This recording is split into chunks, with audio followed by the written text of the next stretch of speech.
देखो रिकॉर्डिंग का मैसेज गया और स्क्रीन शेयर है।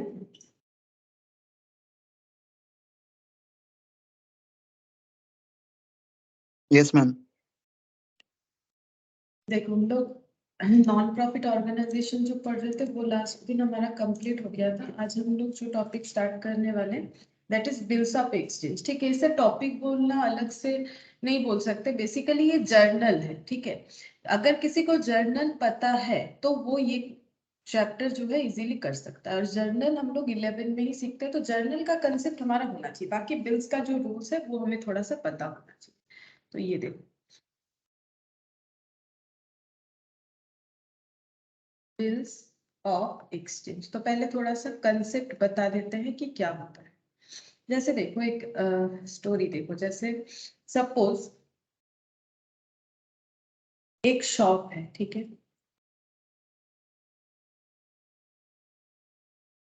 तो वहां पर मान लो कैलकुलेटर बिकता है। ठीक है, कैलकुलेटर का शॉप है, वहां पर जाके कैलकुलेटर खरीद रहे हैं। मान लो 3 स्टूडेंट है, 3 स्टूडेंट। ठीक है, एक है ए, एक है बी, एक है सी, और ये जो शॉप ओनर है उनका नाम मान लो है मिस्टर एक्स। ठीक है, मिस्टर एक्स के पास ये गए हैं तीनों कैलकुलेटर खरीदने। और इन्होंने मान लो कैलकुलेटर था 500 रुपीज का। ठीक है, तो इन्होंने कैलकुलेटर ले लिया और 500 रुपीज दे दिया मिस्टर एक्स को।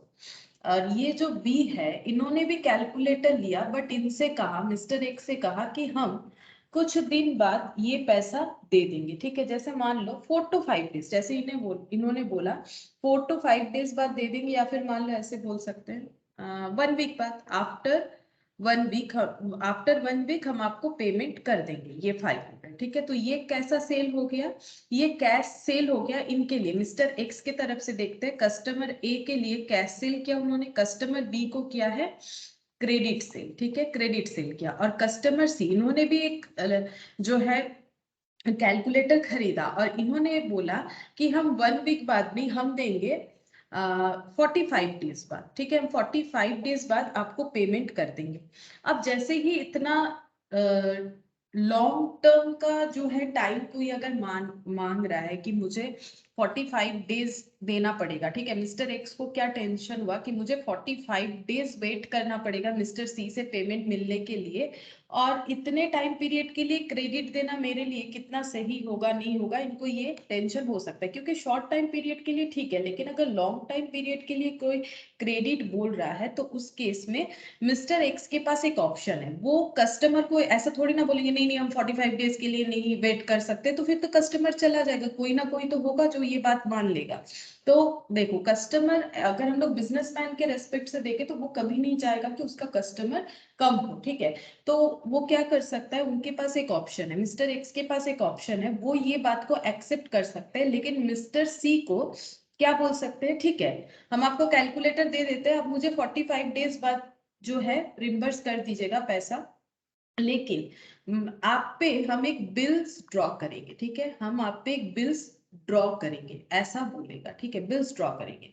तो बिल्स ड्रॉ करने का ये कंडीशन क्यों आया, क्योंकि उन्होंने काफी दिन के लिए ये जो है टाइम पीरियड बोला। तो बिल्स ड्रॉ होता है तो वो कैसे देखने में होता है, बिल्स ड्रॉ कर दिया, ये एक रिटन डॉक्यूमेंट होता है। ठीक है, यहाँ पर एक स्टैंप ड्यूटी लग जाएगा, किसका लगेगा, मिस्टर एक्स का। जो सेलर है वो अपना स्टैंप लगाएंगे पेपर पे। ठीक है, और सेलर का अपना एड्रेस रहेगा, यहाँ पर सेलर का एड्रेस रहेगा, और यहाँ पर लिखा हुआ रहेगा जितना भी अमाउंट, जैसे मान लो 500 मिलना है तो ऐसे लिखा हुआ रहेगा 500, ऐसे करके 545 डेज। ठीक है, ये जस्ट हम एक समझा रहे हैं 45 days after date, pay to me, or my order ये कौन लिख रहा है, ये मिस्टर एक्स बना रहे हैं, क्योंकि हेडेक तो इनका है ना, इनको थोड़ी ना हेडेक है। ये तो बोल रहे भाई विश्वास करो हम 45 डेज बाद दे देंगे, अब इनको चिंता है तो ये लिख रहा है। ठीक है, 545 days after date pay to me or my order the sum of ₹500 only for the value, ऐसे करके ओनली फॉर द वैल्यू, ये ऐसी लॉ का लैंग्वेज ऐसे ही होता है, only for the value only for the value receipt, ठीक है, only for the value receipt. और यहाँ पर क्या होगा, ये इसके नीचे थोड़ा सा और भी फॉर्मेट होता है, फॉर्मेट तुम लोग के लिए जरूरी नहीं, हम जस्ट समझा रहे हैं, ठीक है। तो ये होगा, अब यहाँ पर क्या हो जाएगा, टू टू बोल के यहाँ पर मिस्टर सी का एड्रेस हो जाएगा, यहाँ पर एक एक्सेप्टेड बोल के लिखा हुआ रहेगा, नीचे यहाँ पर साइन करना पड़ेगा, किसको साइन करना पड़ेगा, मिस्टर सी को साइन करना पड़ेगा, कि जहां पर लिखा हुआ है कि 45 डेज बाद 500 रुपीज मिस्टर सी मिस्टर एक्स को दे देंगे, ठीक है, ये लिखा हुआ है और इस पे ये साइन कर रहे हैं, ये दोनों का एड्रेस वगैरह, मतलब ये प्रूफ हो गया कि इन दोनों में सेल परचेस का जो है रिलेशनशिप ऑफर्ड हुआ था, ठीक है। अब इसमें ऐसा कुछ नहीं हुआ, क्योंकि इन्होंने बोला 1 वीक बाद दे देंगे, तो इन्होंने ऐसा कुछ नहीं किया। अब 45 डेज इनको लगा कि लॉन्ग टर्म है, तो इन्होंने ऐसा किया, ठीक है। अब इससे इनका बेनिफिट क्या हुआ, इन्होंने यहाँ पर भी क्रेडिट सेल किया, लेकिन क्रेडिट सेल के साथ साथ इन्होंने बिल्स ऑफ एक्सचेंज भी लिया, ठीक है। बिल्स ऑफ एक्सचेंज मतलब बिल्स ड्रॉ किया, ऐसे लिख देते हैं, बिल्स ऑफ एक्सचेंज तो पूरे चीज का नाम हो गया, बिल्स जो है ड्रॉ किया। इससे इनका बेनिफिट क्या हुआ, इससे इनका बेनिफिट ये हुआ, यहाँ पर पैसा इनका ब्लॉक नहीं होता है, कैश सेल पे कभी भी बिजनेसमैन का पैसा ब्लॉक नहीं होता है, क्रेडिट सेल पे होता है, क्योंकि ये पैसा आज की जगह 1 वीक बाद मिलेगा। बिजनेसमैन का क्या है, वो पैसा को रोल करेगा अपने बिजनेस में, उससे प्रॉफिट कमाएगा। अब 1 वीक बाद मिलेगा तो थोड़ा तो लॉस है, क्योंकि आज मिल जाता तो आज ही हम लोग कुछ और भी कैलकुलेटर खरीद लेते, किसी को पेमेंट करना है कर देते, क्रेडिटर का पैसा दे देते, सैलरी दे देते, वो सब जो है 1 वीक बाद कर पाएंगे इस पैसे का यूटिलाइजेशन। बट इसमें बेनिफिट क्या है, क्रेडिट सेल कर दिए, कस्टमर भी खुश, ठीक है, कस्टमर भी खुश कि हाँ मुझे 45 डेज का मौका मिला, ठीक है, कस्टमर नहीं छूटा हाथ से। ऊपर से बिल्स ड्रॉ करने का बेनिफिट क्या हुआ, बिल्स ड्रॉ करने पे बेनिफिट ये हुआ कि जो बिल्स ड्रॉ हुआ, इससे ये बिल्स का ऑप्शन है मिस्टर एक्स के पास, ठीक है, मिस्टर एक्स के पास ये बिल का ऑप्शन है, कैसे, ये देखो, बिल्स रिसीवेबल है, बिल्स रिसीवेबल है, किसके पास है, बिल्स रिसीवेबल है एक्स के पास, ठीक है, क्योंकि उनके पास एसेट होगा, बिल्स रिसीवेबल मतलब बिल्स में जो लिखा हुआ है वो मेरे लिए रिसीवेबल है, वो मिस्टर एक्स के लिए, तो मिस्टर एक्स के पास बी आर है, हम ऐसे करके लिखेंगे B/R, बट तुम लोग एग्जाम में पूरा लिखोगे। और मिस्टर सी के पास आ गया है बिल्स पेबल, उनको पे करना पड़ेगा BP, ठीक है, BP। अच्छा, अब बिल्स रिसीवेबल का मिस्टर एक्स क्या कर सकते हैं, मिस्टर एक्स के पास अलग अलग ऑप्शन है बिल्स रिसीवेबल को लेके, वो ये बिल को रख सकते हैं अपने पास 45 डेज के लिए, 45 डेज बाद आके जब वाइफ ने पैसा दे देगा, तब वो क्या करेंगे, उस बिल को कैंसिल कर देंगे, ये एक ऑप्शन हो गया है, जिसको बोलते हैं रिटेन टिल मैच्योरिटी, ये कर सकते हैं। लेकिन तो इसमें क्या हुआ, इसमें और इसमें तो कोई फर्क नहीं हुआ, इसमें भी पैसा 7 दिन बाद मिलेगा, इसमें पैसा 45 डेज बाद मिलेगा, जैसा बात हुआ था। लेकिन और एक बेनिफिट भी है, रिटेन के जगह वो क्या कर सकते हैं, बैंक के पास ले जा सकते हैं, ठीक है, बैंक के पास ले जा सकते हैं, बिल को बैंक में रख सकते हैं।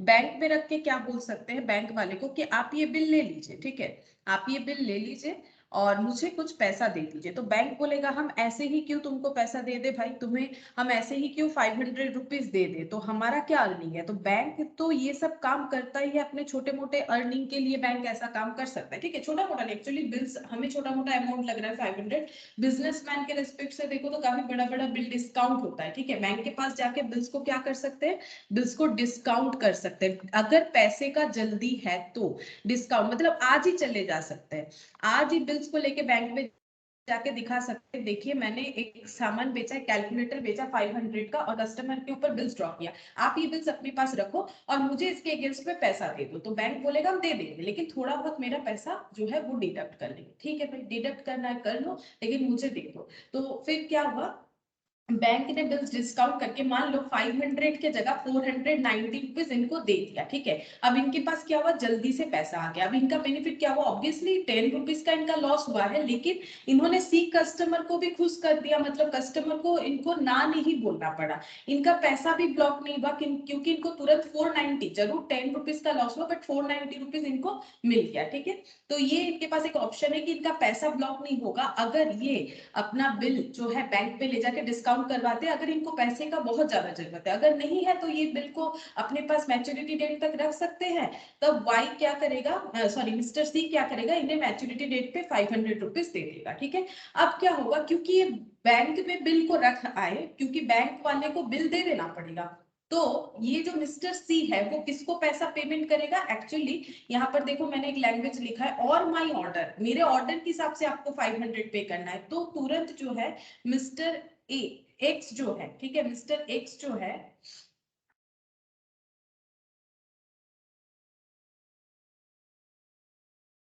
Good evening Sudhir. Good evening ma'am. तो तुरंत देखो मिस्टर एक्स जो है वो क्या करेंगे, वो इनको इन्फॉर्म करेंगे सी को कि आप एक काम करना, आप अपना बिल जो पेमेंट करने वाले हो पैसा, वो मुझे ना देके बैंक को दे देना, क्योंकि लैंग्वेज में लिखा हुआ है देखो, मुझे दे दो या फिर हम जिसको देने बोलेंगे उसे दे दो, ठीक है। तो ये हो जाएगा, वो बिल को रख सकते हैं अपने पास टिल द मैच्योरिटी डेट, वो बैंक में ले जाके बिल को डिस्काउंट करवा सकते हैं, ये एक ऑप्शन है उनके पास। और एक ऑप्शन है, और एक हो जाएगा यहाँ पर एंडोर्स, एंडोर्स टू क्रेडिटर, ठीक है, क्रेडिटर, एंडोर्स टू क्रेडिटर। अब ये इनका मैंने बोला कैलकुलेटर का दुकान है, ठीक है। अब ये मिस्टर एक्स मान लो मिस्टर वाई से कैलकुलेटर खरीदते हैं, मतलब अपना स्टॉक परचेस करते हैं, कैलकुलेटर परचेस करते हैं, ठीक है।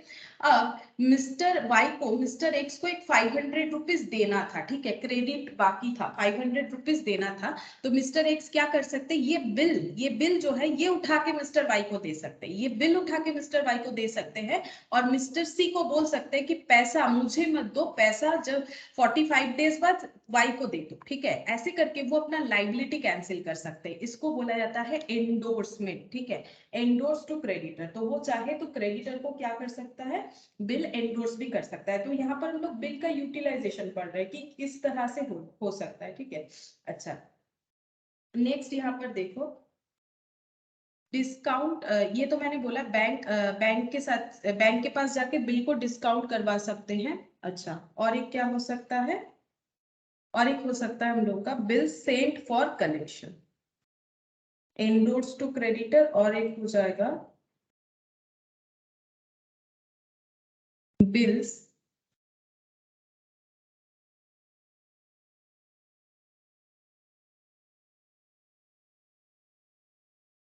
Bill sent for collection. अच्छा एक मिनट,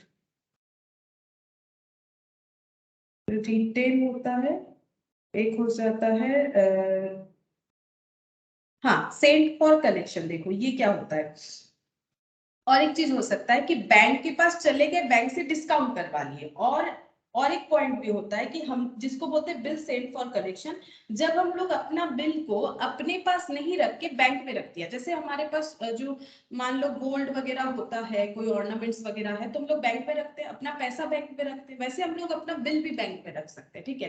तो अगर हम लोग अपना बिल बैंक में रख दिया और बैंक को बोल दिए हमारे बिहाफ में आप कलेक्ट कर लो, ठीक है, जब बिल का मैच्योरिटी डेट आएगा तो हमारे बिहाफ में आप कलेक्ट कर लीजिएगा, ठीक है। बिल्स का रिस्पॉन्सिबिलिटी हम लोगों ने बैंक को दे दिया, जैसे हम लोग अपना ऑर्नामेंट्स वगैरह रख सकते हैं वैसे, इसको बोला जाता है बिल सेंट फॉर कलेक्शन, ठीक है। जब कोई बिल हम लोग बैंक के पास रख देते हैं और बैंक को ये इंस्ट्रक्शन दे देते हैं कि मैच्योरिटी डेट पे ये बिल कलेक्ट कर लीजिएगा, इसको बोला जाता है बिल सेंट फॉर कलेक्शन। तो ये तीन ऑप्शन उनके पास रेज हो जाएगा सिर्फ एक बिल ड्रॉ करने से, जबकि मिस्टर बी को क्रेडिट सेल कर रहे थे तो उनके पास ऐसा कोई ऑप्शन नहीं आ रहा था, ठीक है।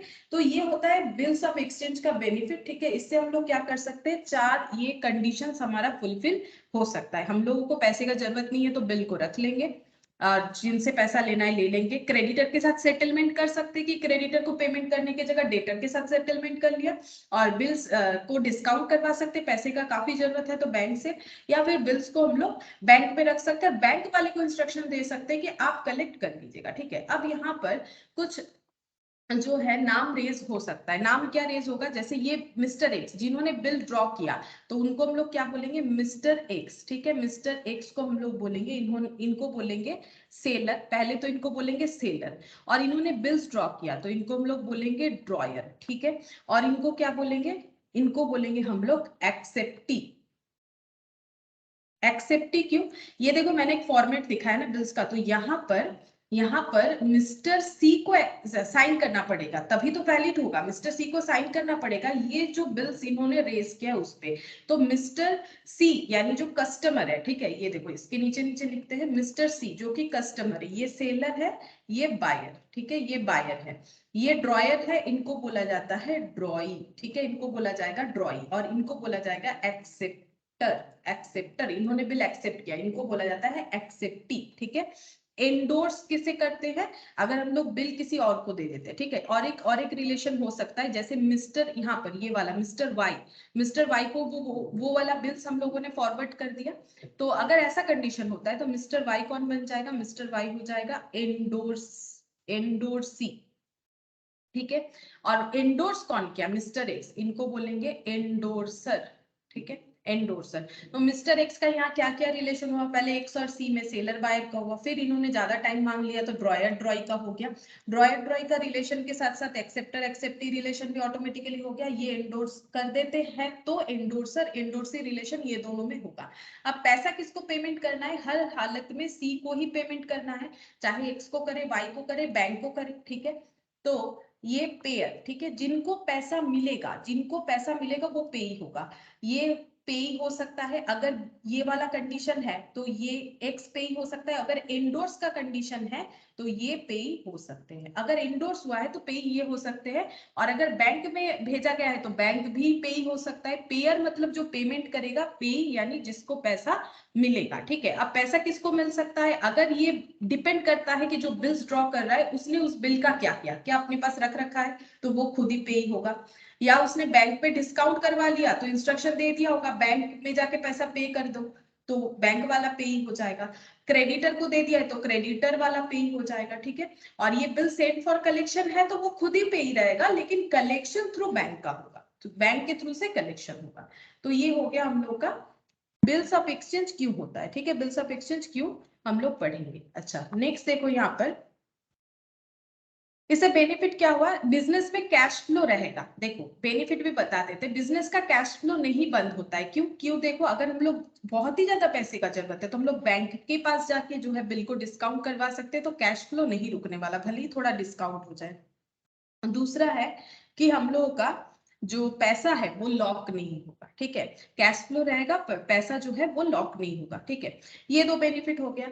अब हम लोग यहाँ पर कुछ छोटा छोटा पॉइंट याद रख लेते हैं, जैसे एक बिल का टर्म ऑफ बिल कितना होता है, तो ये जो नेगोशिएबल इंस्ट्रूमेंट एक्ट के अंडर आता है, तो वहां पर बताया गया है कि नॉट मोर देन 90 डेज होता है, ठीक है। 90 डेज से ज्यादा के लिए कोई भी बिल्स ड्रॉ करना पसंद नहीं करेगा, तो मैक्सिमम अगर कोई 90 डेज के लिए बोलता है तो उस पर हम लोग बिल ड्रॉ करेंगे, जनरली ऐसा होता है, ठीक है।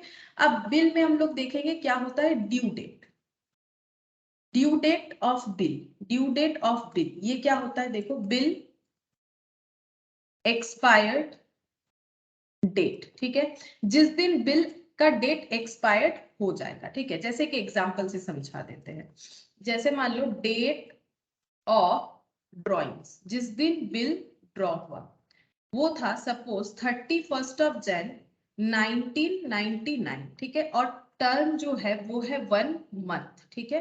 तो ड्यू डेट क्या होगा ये हम लोग कैलकुलेट कर सकते हैं। अगर 1 मंथ है तो हमें कैसे कैलकुलेट करना है, हमें ऐसे कैलकुलेट करना है, 31 मतलब ये 31 से लेके 31 तक। बट सोचो फेब का तो 31 होता नहीं है, फेब का 31 नहीं होता है, ठीक है। तो 31 से लेके जितना होता है उतना ही लिखेंगे। ये है 1999 और 2000, तो 2000 जो है वो हम लोगों का लेकिन लीप ईयर नहीं होता है, लीप ईयर नहीं होता है, क्योंकि 2000 जो है वो 400 ईयर आता है। एक्चुअली क्या होता है, रूल्स ये है कि अगर हम लोग ईयर को 400 मतलब 0 से 400, 400 से 800, ठीक है, इस तरह से 800 टू 1600, 1600 टू 2000, अगर हम लोग 400 का गैप में ईयर लेते हैं तो कोई भी 400th ईयर लीप ईयर नहीं होता है, ठीक है। तो इसीलिए 2000 लेकिन लीप ईयर नहीं होगा। 2000 है तो तुम लोग लीप ईयर मत सोच लो, देख सकते हो पुराना कैलेंडर, मतलब गूगल पे जाके कैलेंडर चेक करके कि 2000 लीप ईयर नहीं था, ठीक है। अगर लीप ईयर नहीं था तो 28 फेब हम लोगों का क्या हो जाएगा, 28th ऑफ फेब हम लोग का 1 मंथ काउंट होगा, क्योंकि यहाँ पर मंथ बोला है नॉट डे, ठीक है। तो 28th ऑफ फेब, और ये हो गया हम लोग का ड्यू डेट, ठीक है, ड्यू डेट। अच्छा, अब यही वाला कंडीशन अगर ऐसे अप्लाई होता है 30 डेज, टर्म्स अगर 30 डेज होता है तब कैसे होगा? तब ऐसे होगा, जैन का 31 से 31, ये जैन का 0, ठीक है, जैन का 0 हो गया, फेब का 28 डेज और मार्च का यहाँ पर 2 डेज, ठीक है, यानी 30 होगा, यानी 2nd ऑफ मार्च ये हो जाएगा हम लोग का ड्यू डेट, ये बन गया ड्यू डेट। अच्छा, और मैच्योरिटी डेट अलग होता है। मैच्योरिटी डेट क्या होता है? ये ड्यू डेट बन गया। अब हम लोग देखेंगे मैच्योरिटी डेट क्या होता है। तो यहाँ पर मैच्योरिटी डेट, मैच्योरिटी डेट हो जाएगा due date plus grace days, ठीक है। और ग्रेस डेज, ये रूल्स है, हमेशा याद रखो कि 3 डेज होता है, 3 दिन एक्स्ट्रा डेट दिया जाता है। जैसे मान लो पहले क्वेश्चन में आंसर आया था 28th ऑफ फेब, ठीक है, तो 28th ऑफ फेब के बाद हमें 3 दिन ऐड करना है, जो डेट होगा वो मैच्योरिटी डेट होगा। तो फेब के बाद कौन कौन सा डेट आ जाएगा?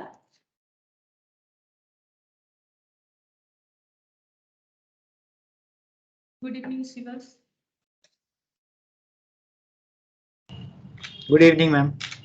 तो 28 फेब के बाद 3 दिन बाद कौन सा डेट आएगा? 28 में फेब खत्म हो जाता है, तो मार्च का 1st, 2nd एंड 3rd, तो 3rd मार्च जो है ये हम लोग का मैच्योरिटी डेट होगा, अगर हम लोग पहला वाला केस लेते हैं। और दूसरे वाले केस में 2nd of March, 2nd of March ये ड्यू डेट आ चुका था, और 3 दिन अगर इसमें ऐड करेंगे तो वो 5th ऑफ मार्च हो जाएगा, ठीक है। इस तरह से हमें ड्यू डेट जो है कैलकुलेट करना पड़ेगा। अच्छा, अब इसमें और एक दो पॉइंट देखते हैं। एक होता है बिल जो है आफ्टर साइट होता है, ठीक है, वो वाला देखते हैं। देखो ये मैच्योरिटी डेट, ड्यू डेट ये तो हो गया। अच्छा, और बिल्स देखो यहाँ पर बिल्स अगर ऐसा लिखा है, बिल्स आफ्टर डेट ऐसे लिखा हुआ रहता है, तब हमें कैसे कैलकुलेट करना है? तब हो जाएगा date of bill, date of bill drawing, जिस दिन बिल ड्रॉ हुआ, प्लस क्रेडिट पीरियड, जो भी क्रेडिट पीरियड उसमें लिखा हुआ है, प्लस 3 डेज ग्रेस।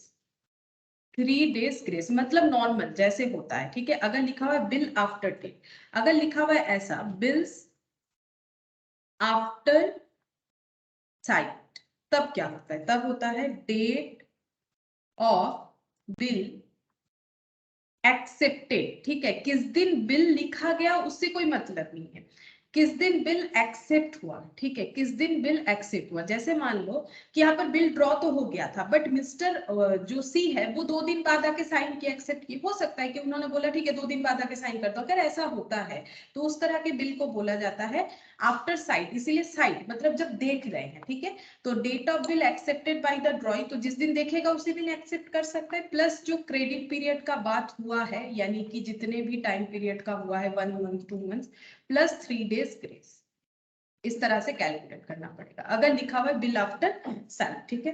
अच्छा, बस ये 2 इंपॉर्टेंट पॉइंट था। और एक पॉइंट है, if date of maturity is public holiday, अगर date of maturity public holiday है तो डेट ऑफ मैच्योरिटी हमें चेंज करना पड़ेगा, ठीक है। तो ये हो जाएगा 1 day before the maturity date. और ये लॉजिकल भी है, जैसे मैच्योरिटी डेट आ रहा है सपोज 15th ऑफ अगस्त जो कि हॉलीडे है, तो 15th ऑफ अगस्त अगर आ रहा है, क्योंकि वो हमारा लोन डे होता है, हमें पता है कि 15th ऑफ अगस्त जो है वो ऑफिशियल कोई भी काम नहीं होने वाले, तो इसका मतलब ऑटोमेटिकली वो मैच्योरिटी डेट 14th को काउंट हो जाएगा, 14th ऑफ अगस्त को। लेकिन अगर date of maturity is sudden holiday या फिर इमरजेंसी हॉलीडे, ठीक है। सडन मतलब भी हो गया, इमरजेंसी मतलब मान लो कि कोई मतलब बड़ा पर्सनालिटी का डेथ हो गया तो अचानक से बंद हो जाता है, या कोई स्ट्राइक हो गया तो भी बंद हो जाता है, तो ये हो गया सडन हॉलीडे। अगर सडन हॉलीडे है वो तो हमें नहीं पता, ठीक है, कब क्यों कैसे हो जाएगा। कोई भी इंसिडेंट से सडन हॉलीडे अगर हो जाता है तो उसके नेक्स्ट दिन टाइम दिया जाएगा, क्योंकि ये किसी को नहीं पता था। तो 1 day after the maturity date.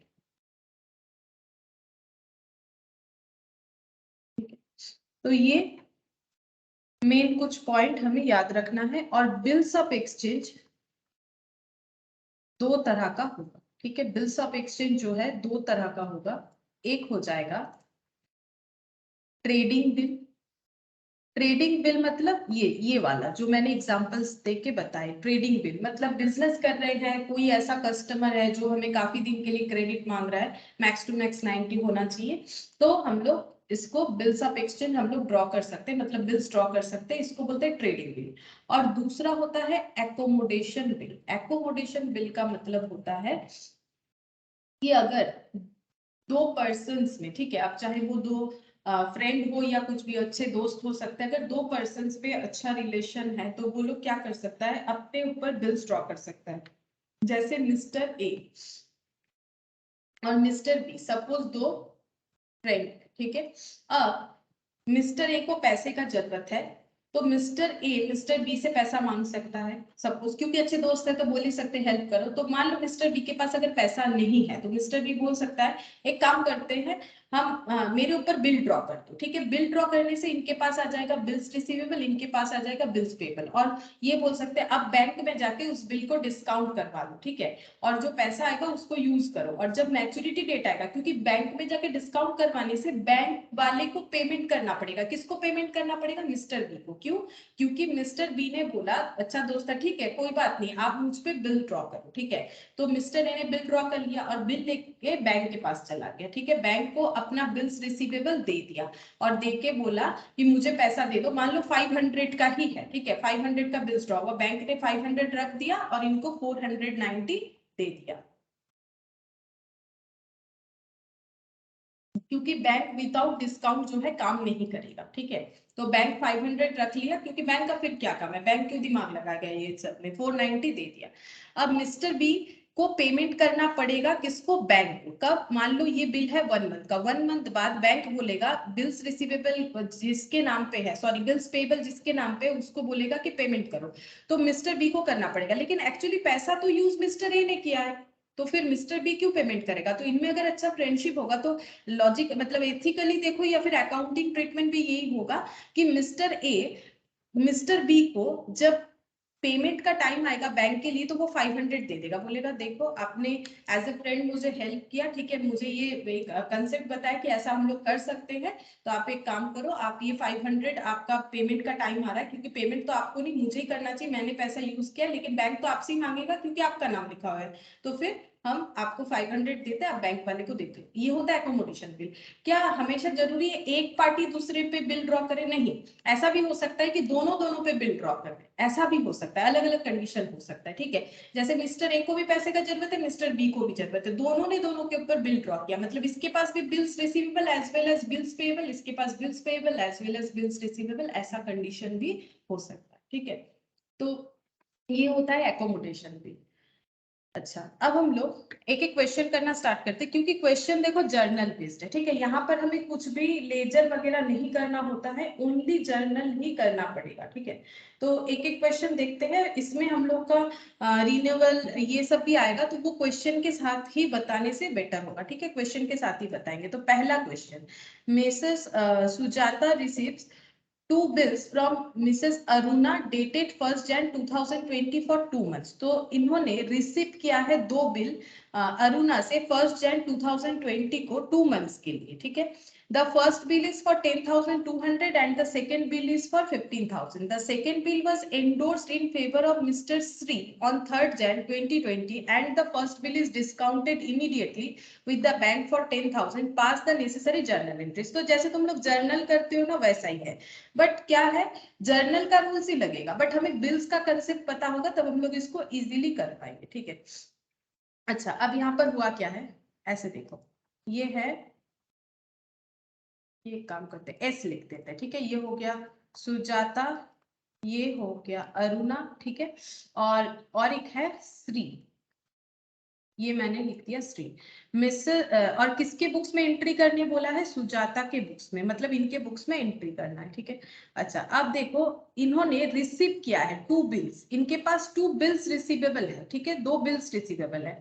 तो बिल्स रिसीवेबल इनके पास है, एक है 10,200 का, एक बिल्स रिसीवेबल है, इसको हम 1 नाम दे देते हैं, बिल्स रिसीवेबल 1, और ये बिल्स रिसीवेबल 2, और एक है 15,000 का, ठीक है।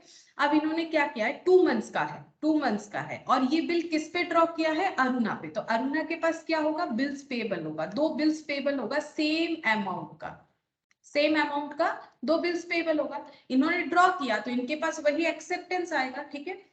2 सेम अमाउंट का इनके पास जो है बिल्स पेबल है, हमें इनके बुक्स में एंट्री करने बोला है। अब देखो फिर क्या हुआ, सेकेंड बिल मतलब ये वाला एंडोर्स कर दिया है श्री को। एंडोर्स करने का मतलब इनके पास से बीआर चला जाएगा, इनके 2 हाथ में 2 बिल्स रिसीवेबल था, तो एक इनको दे दिया, तो इनके पास से बिल्स रिसीवेबल चला जाएगा, ठीक है। ये एक बिल्स रिसीवेबल इनके पास आ जाएगा, सेकंड वाला यानी 15,000 वाला इनके हाथों में आ गया, ठीक है, सेकंड वाला इनके हाथों में आ गया। अब क्या बोल रहा है, 3 जनवरी को हुआ था ये ट्रांजैक्शन, ठीक है, डेट वाला देख लेंगे, डेट में प्रॉब्लम नहीं है। And the first bill is discounted, और फर्स्ट बिल को डिस्काउंट करवा दिया है बैंक के पास, ये मैंने बैंक बना दिया, बैंक के पास जाके 10,200, मतलब ये बीआर भी गया, ये बीआर बैंक के पास है, ये बीआर जो है वो श्री के पास है, डिस्काउंट करवा दिया, 10,200 का बिल बैंक को दे दिया, और बैंक से कितना लेके आ गए हैं? 10,000, दोनों बिल्स चला गया, बैंक वाला 10,000 इनके पास है, मतलब बिल्स नहीं, बैंक ने 10,000 दिया, इनके पास हाथ में भी 10,000 है, बिल दोनों ही चला गया, एक इनके पास एक इनके पास। अब हमें बोला है जर्नल एंट्री पास करना है सुजाता के बुक्स में, तो देखो कैसे जर्नल एंट्री पास हो।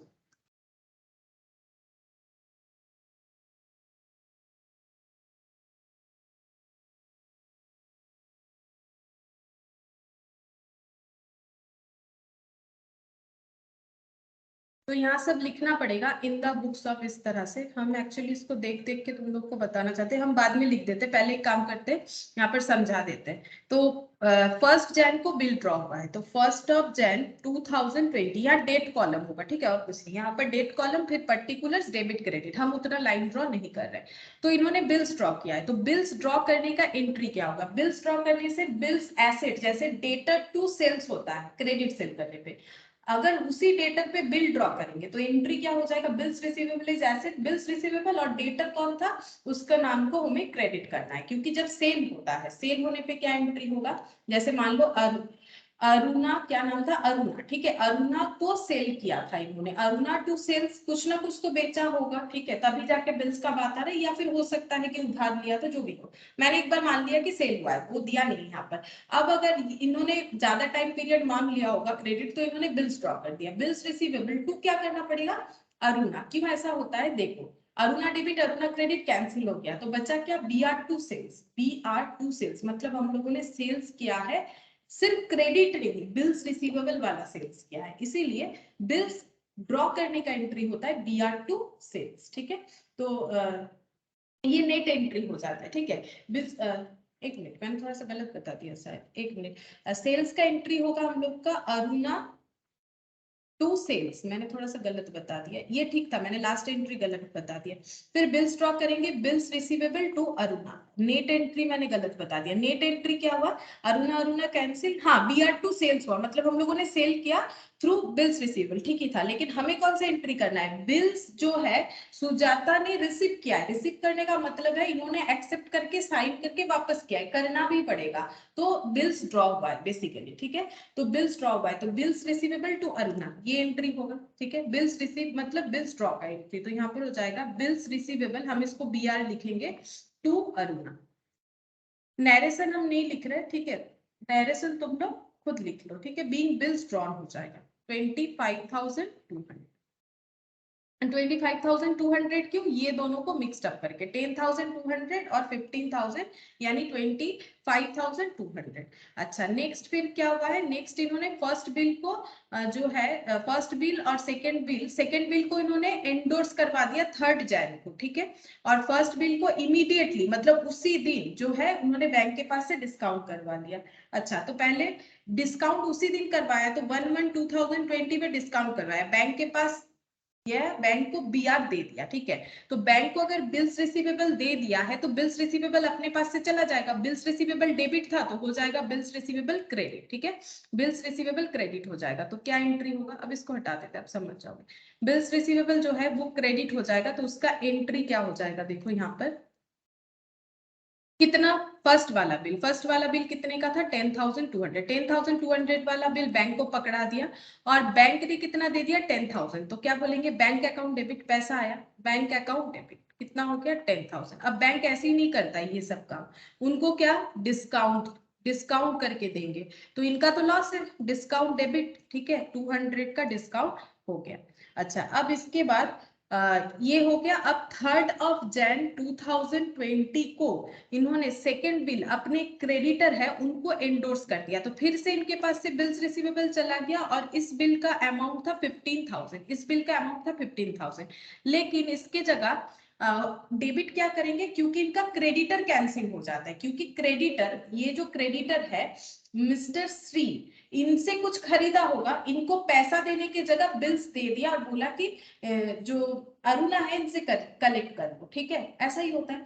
तो अगर क्रेडिटर को पेमेंट करते तो क्या एंट्री करते, क्रेडिटर को पेमेंट करने से हम लोग एंट्री इस तरह से करते, क्रेडिटर डेबिट, जिनका नाम दिया हुआ है तो नाम यूज करेंगे, श्री डेबिट टू बैंक करते हैं। अब पैसे की जगह बिल्स दे दिया तो बिल्स लिखो, तो ये हो गया बिल्स, हम लोगों ने इनको एंडोर्स कर दिया, बस हो गया। जर्नल एंट्री, अगर जर्नल एंट्री डेबिट क्रेडिट हमें पता है, एसेट क्या होता है लायबिलिटी क्या होता है, तो इसमें कुछ बड़ा बात नहीं है, ठीक है। तो ये बेसिकली जर्नल चैप्टर ही है, मान सकते हो।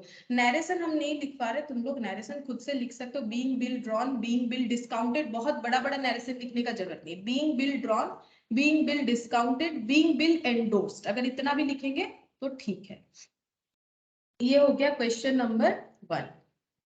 अच्छा नेक्स्ट हम लोग करते हैं क्वेश्चन नंबर 2। यहाँ पर क्या बोला है देखो, क्वेश्चन नंबर 2 में Bijay sold goods to Preetham on 1st September 2019 for 1,06,000. Preetham immediately accepted a 3 months bill.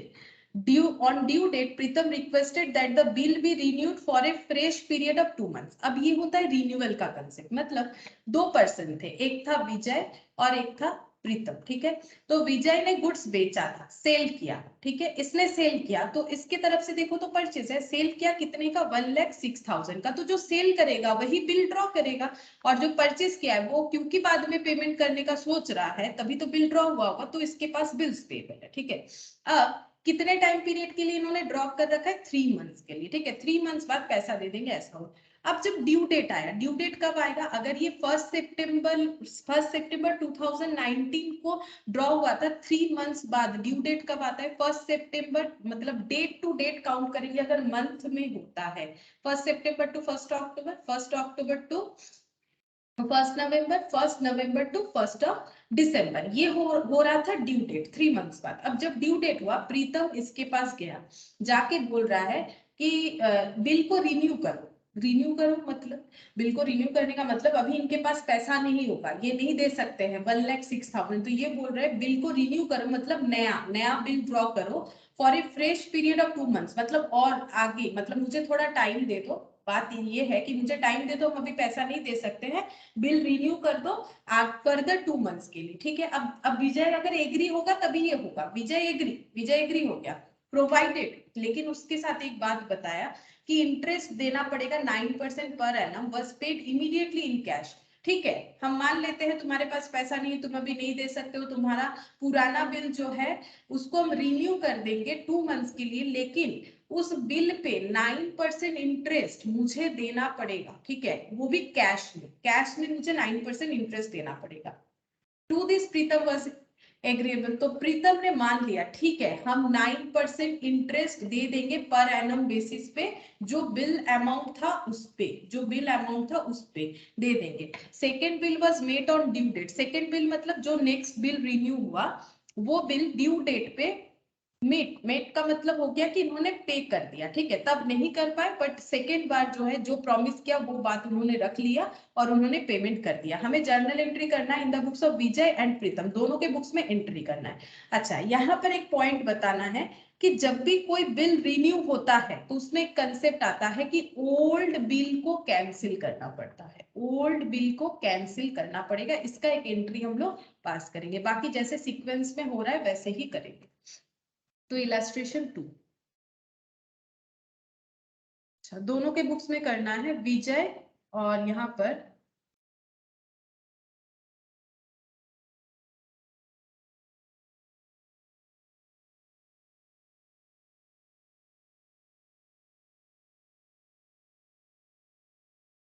ये इधर मैंने विजय लिख दिया, इधर मैंने प्रीतम लिख दिया, ठीक है। अच्छा, सबसे पहले 1 सितंबर 19, ठीक है, 1 सितंबर 19 प्रीतम को सेल किया गया है, तो ये एंट्री होगा प्रीतम टू सेल्स। तो इसका जर्नल क्या लिखोगे, बीइंग गुड सोल्ड, ठीक है। तो 1,06,000 तो इसने परचेज किया है सेम डेट पे, डेट थोड़ी ना चेंज होगा इसी दिन, ठीक है। तो इसमें भी लिख देते 1 सितंबर 19 को परचेज हुआ है, तो परचेज टू विजय, ठीक है, विजय से परचेज किया है 1,06,000 का। अब क्योंकि टाइम पीरियड ज्यादा मांगा गया तो बिल का कंसेप्ट आ गया, ठीक है। तो बिल ड्रॉ हो जाएगा, बिल ड्रॉ सेम डेट पे ही हो रहा है, तो बिल्स रिसीवेबल टू प्रीतम 1,06,000 और इनके पास आ जाएगा बिल्स पेबल, इनके पास आया बिल्स रिसीवेबल, ठीक है। इनके पास क्या है, इनका लाइबिलिटी क्या है, 2BP, देखो लाइबिलिटी क्रेडिट होता है ना, पूरा सिर्फ जर्नल का डेबिट क्रेडिट हम लोग को समझना है तो ही कर पाओगे। तो ये हो गया टू बिल्स पेबल। अब यहाँ पर डेबिट किसको करेंगे, विजय को, विजय डेबिट, क्योंकि लाइबिलिटी अभी क्रेडिटर के नाम पे बुक नहीं है, लाइबिलिटी जो है वो बिल्स के नाम पे रिकॉर्डेड है। वैसे ही एसेट जो है डेटर के नाम पे रिकॉर्ड नहीं हो रहा है, क्योंकि बिल्स ड्रॉ करने पे डेटर कैंसिल हो जाता है, जो मतलब एसेट है डेटर है वो बिल्स रिसीवेबल नाम पे रिकॉर्ड हो जाता है, तो ये हो गया। अच्छा, इसके बाद क्या हुआ, जैसे ही 2 मंथ्स बाद प्रीतम आया, ठीक है, वैसे तो इनका बिल 3 मंथ्स का था, लेकिन वो 2 मंथ्स बाद ही आके बता रहा है कि हम नहीं दे पाएंगे, तो आप ये कैंसिल कर दो और मेरे नाम पे नया बिल ड्रॉ कर दो। तो जैसे ये बात हुआ 2 मंथ्स बाद, मतलब कब आया होगा, बिल ड्रॉ हुआ था 1 सितंबर, 1 सितंबर से 1 अक्टूबर 1 मंथ, 1 अक्टूबर से 1 दिसंबर, यानी 1 दिसंबर को आया होगा, ठीक है। और 1 दिसंबर भी लिख सकते हो या फिर ड्यू डेट बोला है, हाँ ड्यू डेट बोला है तो हमारा 1 दिसंबर ही आएगा। अगर मैच्योरिटी डेट बोलेगा तब हम लोग का आता है यहाँ पर 3 दिन ग्रेस पीरियड ऐड करके, तो हम लोग यहाँ पर लिखते हैं, देखो 1 दिसंबर 2019, तो क्योंकि बोला रिन्यू कर दो तो फर्स्ट स्टेप है कि पुराना बिल कैंसिल होगा, तो बिल कैंसिल होगा तो मतलब 2 बिल्स रिसीवेबल हो जाएगा, बिल्स कैंसिल होगा, बिल्स डेबिट था बिल्स को क्रेडिट करेंगे तो बिल्स कैंसिल हो गया, और डेबिट मतलब डेटर भी कैंसिल होगा, मतलब पूरा चीज जो है एकदम स्टार्टिंग में पहुंच गया, ठीक है। स्टार्टिंग में जब सेल परचेज हुआ था वैसे हो गया, मतलब देखो क्या हुआ था, यहाँ पर देख सकते हो प्रीतम कैंसिल हो गया था, बिल्स रिसीवेबल को सेल्स को बिल्स रिसीवेबल के थ्रू से दिखा रहे थे। अब ये एंट्री में क्या हुआ, बिल्स बिल्स कैंसिल हो गया, क्या हुआ प्रीतम टू सेल्स, मतलब वही क्रेडिट सेल का एंट्री फिर से जनरेट हो गया, ठीक है, क्योंकि वो तो करना पड़ेगा, अगर बिल कैंसिल हो रहा है तो प्रूफ के लिए तो क्रेडिट सेल का एंट्री हमें दिखाना पड़ेगा, तो ये इस तरह से bill cancellation entry. Bill cancellation entry क्या होता है, बिल्स रिसीवेबल चला गया और डेटर डेटर बन गया, ठीक है, लेकिन बिल्स रिसीवेबल चला गया, बिल्स रिसीवेबल कैंसिल हो गया, अगर पेमेंट होता तब भी कैंसिल हो जाता, मान लो अगर ये सही टाइम पे पेमेंट कर देता तो कैश या बैंक डेबिट टू बीआर हो जाता, लेकिन इसने पेमेंट तो नहीं किया, इसीलिए इसको फिर से डेटर बनाएंगे, क्योंकि इसका डेटर का नाम हटा के मैंने बिल्स में असाइन करवाया हुआ था। अब इन्होंने यहाँ पर देखो 1 दिसंबर इनको क्या करना पड़ेगा, इनको भी अपना बीपी कैंसिल करना पड़ेगा, पुराना जो भी है वो कैंसिल करना पड़ेगा, तो 2 BP है, बिल्स पेबल डेबिट कर देगा, बिल्स पेबल डेबिट हो जाएगा, कैंसिल हो गया। टू क्या हो जाएगा, टू हो जाएगा विजय, ठीक है। विजय को क्रेडिट किया जाएगा कि मेरा बिल्स पेबल कैंसिल हुआ, बट इसीलिए नहीं क्योंकि मैंने पैसा दे दिया, मैंने पैसा नहीं दिया लेकिन रिन्यू होगा बोल के पुराना कैंसिल हुआ, इसीलिए विजय फिर से मेरा क्रेडिटर बन गया, ठीक है। ये इस बेसिस पे हो गया। अच्छा अब क्या होगा, अब इन्होंने बोला ठीक है बिल्स तो ड्रॉप कर देंगे लेकिन मुझे 9% इंटरेस्ट देना पड़ेगा पुराने bill pay immediately in cash, तो इनको इंटरेस्ट मिलेगा।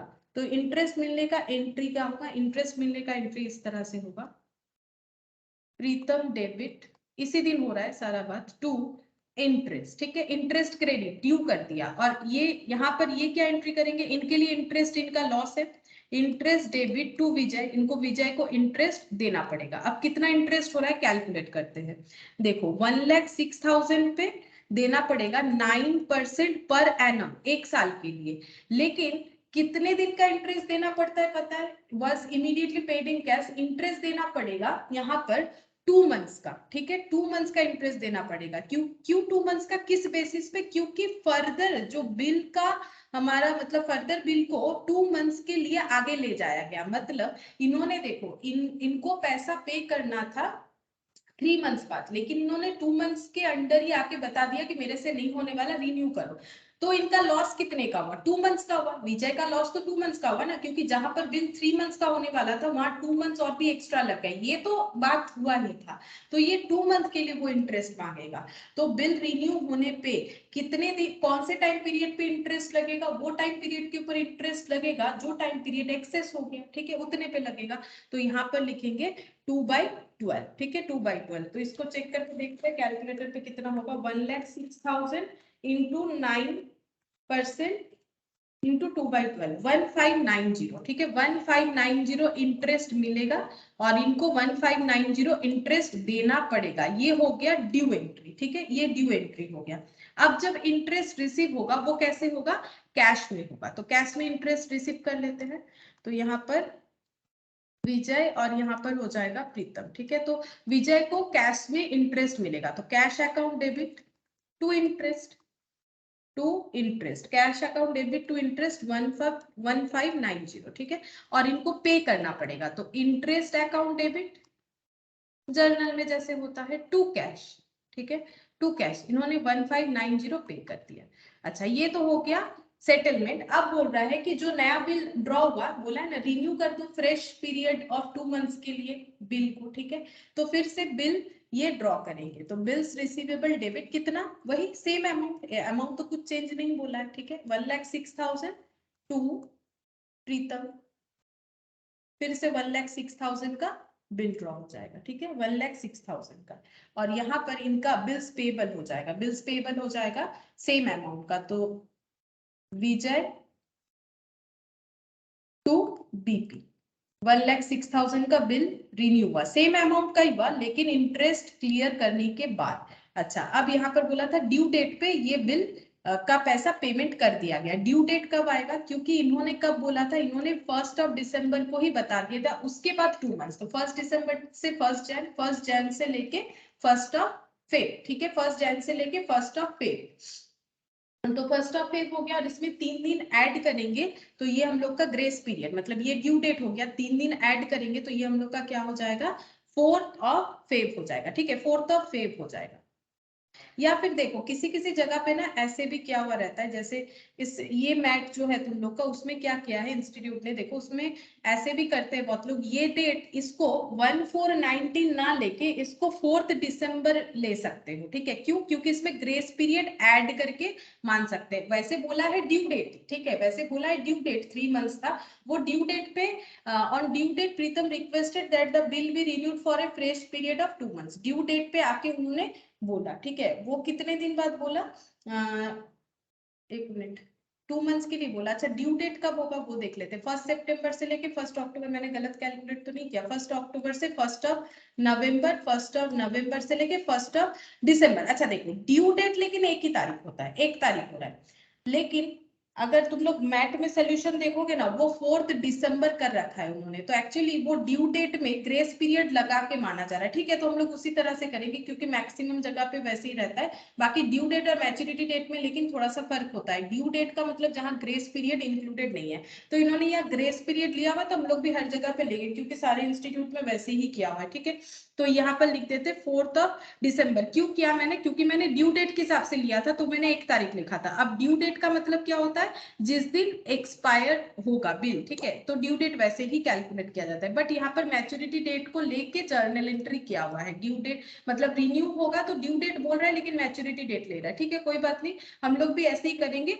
हम लोग इसमें क्या करेंगे, ग्रेस पीरियड को ऐड करके ही मानेंगे। तो अगर ये 4 दिसंबर हो गया, तो इसके बाद ये देखो यहाँ पर उस हिसाब से अगर हम लोग जाए 4 दिसंबर से 4 जैन 1 मंथ, 4 जैन से 4 ये हो गया 2 मंथ्स। ठीक है, अब इसमें 3 दिन ग्रेस ऐड करेंगे तो 7 होगा। इस तरह से क्या हुआ है, तो हम लोग भी इसी तरह से कर लेते हैं। 7 का जो है ये डेट हो जाएगा बिल मैच्योरिटी का, और बिल मैच्योर भी हुआ मतलब इन्होंने पेमेंट कर दिया। तो एंट्री क्या होगा, इनको पैसा मिला, कैश अकाउंट डेबिट, और इनका बिल्स रिसीवेबल खत्म हुआ। ठीक है, पैसा मिलके बिल्स रिसीवेबल खत्म हुआ, और इन्होंने भी अपना बीपी रिलीज कर दिया। कैसे?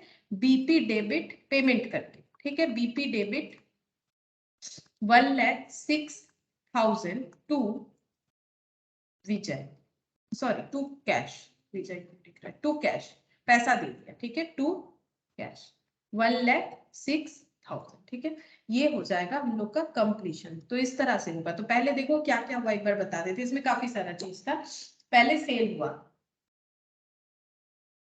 पहले सेल हुआ, इसके लिए परचेज हुआ, बिल्स ड्रॉ हुआ, फिर ओल्ड बिल को कैंसिल करना पड़ा, मतलब रिवर्स एंट्री। कैंसिल होने से बिल्स चला गया, डेटर डेटर बन गया इसके रेस्पेक्ट से। यहाँ पर बिल्स पेबल कैंसिल हो गया, क्रेडिटर क्रेडिटर बन गया, पेमेंट नहीं कर पाए तो क्रेडिटर क्रेडिटर बन गया। फिर कुछ डिमांड हुआ था इंटरेस्ट का, इंटरेस्ट ड्यू हुआ, ड्यू एंट्री जो तुम लोग जर्नल में करते हो। ठीक है, इंटरेस्ट ड्यू हुआ और इंटरेस्ट रिसीव हुआ। इंटरेस्ट कैसे कैलकुलेट करना है, क्योंकि 2 मंथ्स एक्स्ट्रा मांगा गया है तो उस 2 मंथ्स पे इंटरेस्ट लिया जाएगा, बाकी पिछले 3 मंथ्स पे नहीं ले सकते क्योंकि 3 मंथ्स तो वैसे भी उनको मिलना था। 3 मंथ्स का तो बात हुआ ही था, एक्स्ट्रा जो 2 मंथ्स लिया उस पे इंटरेस्ट कैलकुलेट हुआ। जो रेट होगा गिवन, जो बिल का अमाउंट गिवन होगा उस पे हम लोग कैलकुलेट करेंगे। ठीक है, और यहाँ पर उसके बाद नया बिल ड्रॉ करने बोला था, तो नया बिल सेम अमाउंट का ड्रॉ करने बोला था। जैसा हमें क्वेश्चन बोलेगा हम लोग जर्नल वैसे ही करेंगे। तो यहाँ पर नया बिल्स ड्रॉ हुआ, फिर उस बिल्स का पैसा जो है टाइमली मिल गया, जब मिलना चाहिए था, तो पैसा मिल गया कैश टू बीआर, और इन्होंने पैसा दे दिया बीपी टू कैश। ठीक है, तो ये था हम लोग का क्वेश्चन नंबर 2। अब देखो क्वेश्चन नंबर 3, यहाँ पर क्या बोला है, on 1 Jan 2020 Ankita sell goods for 5 lakh to Bhavika and draws a bill at 3 months for the amount. ठीक है, 5 लाख के लिए 3 months का बिल ड्रॉ किया। Bhavika accept it and return it to Ankita. ये करना भी पड़ता है। एक्सेप्ट का मतलब जैसे मैंने एकदम स्टार्टिंग में बताया, सिग्नेचर का जगह होता है एक्सेप्ट बोल के, वहां पर साइन करके रिटर्न करना पड़ेगा अंकिता को।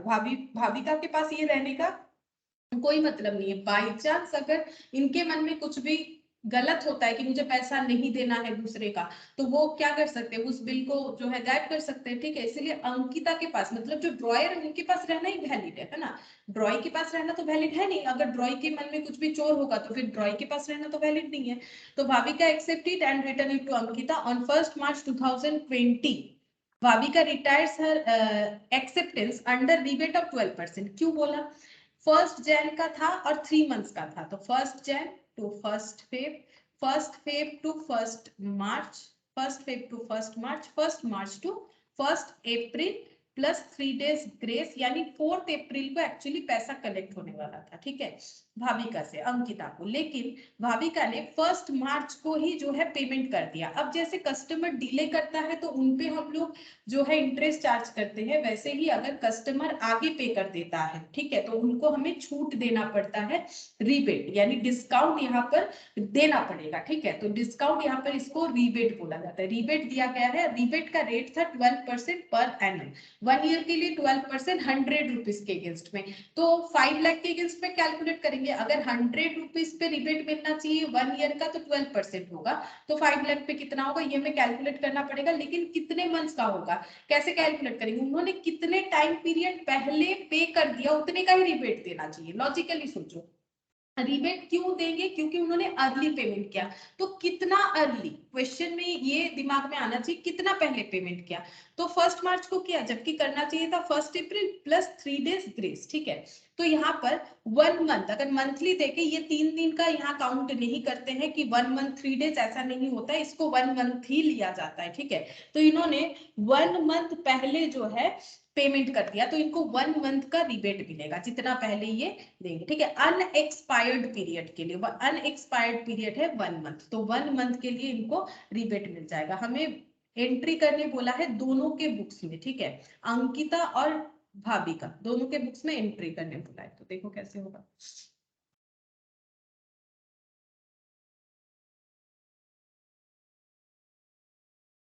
क्वेश्चन नंबर 3, अंकिता और भाविका, ठीक है।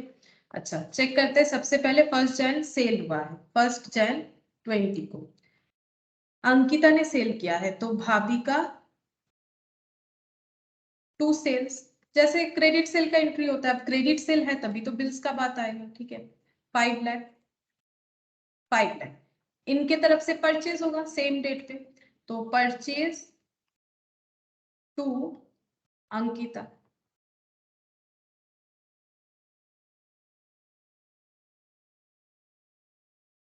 अब यहाँ पर बिल्स भी ड्रॉ होगा सेम डेट पे, तो बिल्स रिसीवेबल टू भाविका।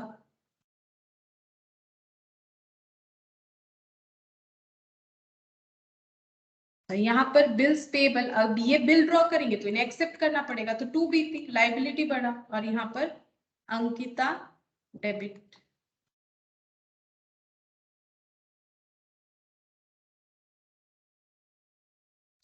अब क्या हुआ, इनको जब पेमेंट करना था इन्होंने उसके पहले ही पेमेंट कर दिया। 1 मार्च को ये जिनको पेमेंट करना था भाविका, 1 मार्च को भाविका आई और उन्होंने पेमेंट कर दिया। तो इन्होंने पेमेंट किया तो इनके पास से पैसा जाएगा, ठीक है। इन्होंने पेमेंट किया, इनके पास से पैसा जाएगा, इनको सेम डेट पे पैसा रिसीव होगा, तो ये बैंक डेबिट करेंगे, बैंक या कैश कुछ भी कर लो, ये बैंक डेबिट करेंगे, ये बैंक को क्रेडिट करेंगे।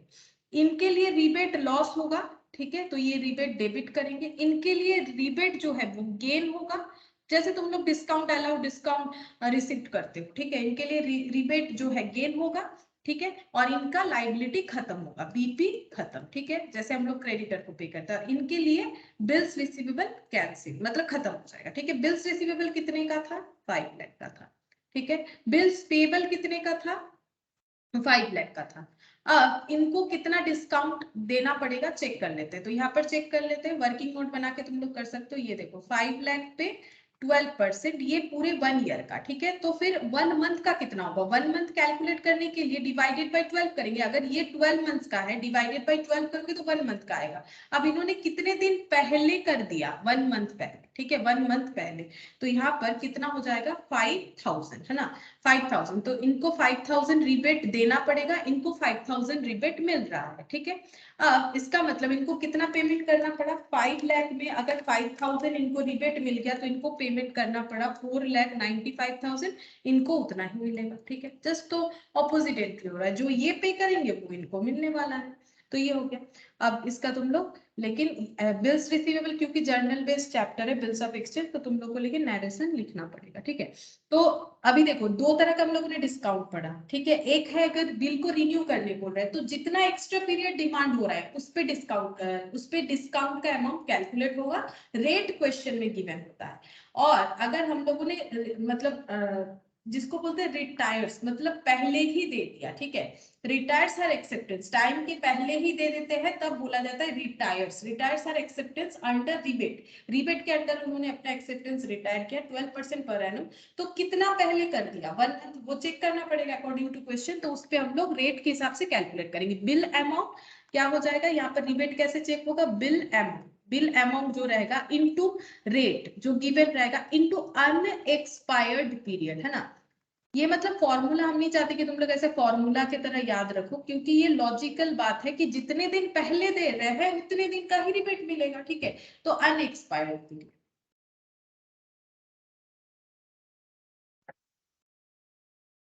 Question number 4।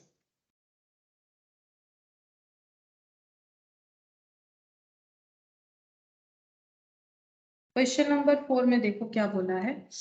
Generalise the following transaction in के कतरक्स बुक, ठीक है। तो क्या बोला है देखो, Katraks acceptance to Basu for 2500 discharged by a cash payment of 1000 and a new bill for the balance plus 50 interest. मतलब क्या बोला है, इनका एक्सेप्टेंस था बासु के लिए, ठीक है। इनका एक्सेप्टेंस था बासु के लिए, मतलब इन्होंने एक्सेप्ट किया था। क्या एक्सेप्ट किया होगा, बिल्स, ठीक है। तो इनके पास बिल्स पेबल था, किसने ड्रॉ किया था, बासु ने, क्योंकि ये लैंग्वेज का मतलब यही होता है, इनका एक्सेप्टेंस। अब एक्सेप्ट कौन करता है, एक्सेप्ट बिल्स पेबल वाले को करना पड़ता है। एक्सेप्टेंस पे सिग्नेचर जो करेगा वही तो एक्सेप्टेंस करेगा। तो एक्सेप्टेंस अगर इनका नाम दिया हुआ है कतराक्स का, तो फिर ये कतराक जो है ये इनके पास क्या है, बीपी है, ठीक है। कौन ड्रॉ किया है इनके ऊपर, बासु, कितने का, 2500, और ये इन्होंने डिस्चार्ज किया है, इसमें से 1000 कैश पे कर दिया है, ठीक है। लेकिन एक नया बिल ड्रॉ करने बोला है बाकी अमाउंट के लिए, और बोला है कि 50 रुपीज इंटरेस्ट भी जोड़ लो। क्यों, क्योंकि टाइम पे पेमेंट नहीं किया ना, तो 1000 बोल रहा है कि हम 1000 पेमेंट कर देंगे, लेकिन मेरे पास 2500 पेमेंट करने के जितना पैसा नहीं है। तो क्या होगा, ठीक है, 50 रुपीज इंटरेस्ट के साथ नया बिल ड्रॉ कर दो। तो नया बिल कितने का होगा, 1500 का, क्योंकि 2500 में से अगर 1000 रुपीज कैश में पे कर रहे हैं तो 1500 नहीं कर पा रहे, इसके लिए बिल्स ड्रॉ करने बोल रहा है अलोंग विथ 50 रुपीज इंटरेस्ट। फिर पहले इसको करेंगे क्योंकि यहाँ पर बहुत अलग अलग ट्रांजैक्शन है। पहले ये 1 का जर्नलाइज कर लेते हैं, ठीक है, मतलब पॉइंट 1 का जर्नल एंट्री कर लेते हैं। इन द बुक्स ऑफ के कतराक्सी बोला है, ठीक है। यहाँ पर लिखते हैं ए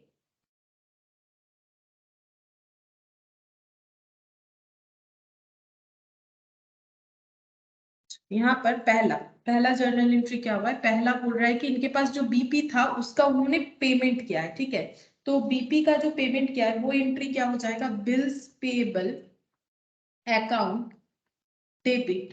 पहले हम लिख देते हैं, देखो इन्होंने बासु से जो है बिल्स लिया होगा, ठीक है, बासु से बिल एक्सेप्ट किया होगा, कितने का, 2500 का, ठीक है। अब टू इसमें से 1000 पे कर रहे हैं। अच्छा पहले पेमेंट का कर देते हैं।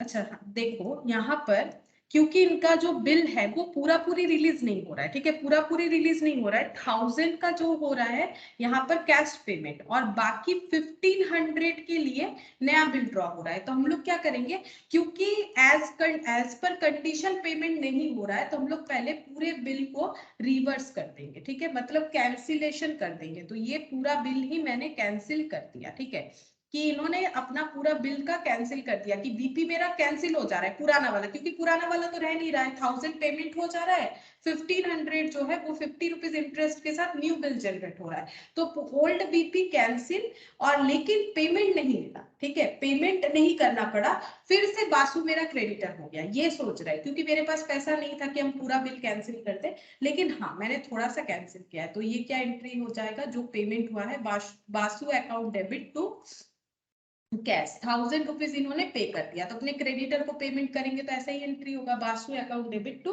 कैश, ठीक है।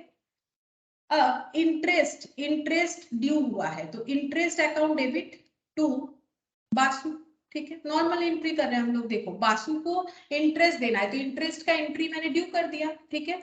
ये किसके बुक्स में हो रहा है, के बुक्स में, तो के इंटरेस्ट ड्यू कर रहा है, इंटरेस्ट टू बासु, ठीक है। अब ये इंटरेस्ट जो है ये इंटरेस्ट पे नहीं हो रहा है, ये इंटरेस्ट को ऐड करने बोला है नए बिल के साथ, और उसका बिल रेज करने बोला है। तो नया बिल कितने का बन जाएगा, यहाँ से 1500 और 1550, तो नया बिल एक्सेप्ट कर रहे हैं, तो Basu account debit to BP, ठीक है, Basu account debit to BP, ये हो जाएगा 1550, ठीक है, ये हो जाएगा 1550। तो अगर तुम लोग मैथ में देखोगे तो इसको पूरा इसका पूरा कंबाइन एंट्री कर रखा है, ठीक है, कंबाइन एंट्री, लेकिन हमारे लिए ऐसा जरूरत नहीं कंबाइन एंट्री करना, हम लोग इसको इंडिविजुअली कर सकते हैं। पहले ओल्ड बिल का कैंसिलेशन, ये है कैंसिलेशन, जब भी कोई बिल का रिन्यू का बात होता है, मतलब एज इट इज पेमेंट नहीं होता है, in that case old bill को कैंसिल करो, कैंसिल कर दिया, फिर क्या हुआ, फिर ओल्ड बिल कैंसिल होने से क्या होगा, बीपी चला गया, लेकिन पेमेंट करने की वजह से नहीं देने की वजह से पुराना बीपी कैंसिल हो गया और क्रेडिटर क्रेडिटर बन गया, ठीक है। फिर बासु को हम लोगों ने कैश पेमेंट किया, इंटरेस्ट ड्यू किया, और इंटरेस्ट के साथ रिमेनिंग जो बिल का अमाउंट है उससे हम लोगों ने बिल एक्सेप्ट किया, तो 2 बीपी हो गया। तो ये हम लोग का फर्स्ट पॉइंट का आंसर हो गया 1, ठीक है। अब हम लोग पढ़ेंगे सेकेंड वाला, ठीक है। तो ये पहला वाला हो गया, पहले वाले का सेकेंड वाला यहाँ पर करते हैं। सेकेंड वाले में क्या बोला है, जी गुप्तास एक्सेप्टेंस फॉर 4000, यहाँ पर बोला है G Gupta's acceptance for 4000 which was endorsed by Katra to M Mehta was dishonored. Mehta paid 20 noting charges, bill drawn against check। समझाते हैं, यहाँ पर कौन आ गया दूसरा, जी गुप्ता, यहाँ पर पहले जी गुप्ता बना लेते हैं। एक्सेप्टेंस फॉर 4000, ठीक है, G Gupta's acceptance for 4000 which was endorsed by कतरा, ठीक है, ये हो गया, to M Mehta, 3 party, was dishonored। Dishonour होने का मतलब है कि ड्यू डेट या मैच्योरिटी डेट पे पेमेंट ना कर पाना, जैसे चेक डिसऑनर होता है, जितने का चेक ड्रॉ किए उतना बैंक में बैलेंस ही नहीं रखते, उसी तरह से डिसऑनर ऑफ बिल का मतलब होता है जिस दिन पेमेंट करने का बात था उस दिन पेमेंट नहीं हुआ। तो इतना तो समझ में आ रहा है, एक बिल डिसऑनर हुआ है, लेकिन यहाँ पर कंडीशन क्या क्या हुआ है, बोल रहे हैं कि जी गुप्ता का जो एक्सेप्टेंस था 4000 का, वो एंडोर्स कर दिया है किसने, कतराक ने, किसको, एम मेहता को। सीधा बात है, कतराक ने एम मेहता को एंडोर्स किया है। क्या एंडोर्स किया है, जी गुप्ता का एक्सेप्टेंस, मतलब जी गुप्ता ने एक्सेप्ट किया था, मतलब जी गुप्ता के पास बिल्स पेबल था।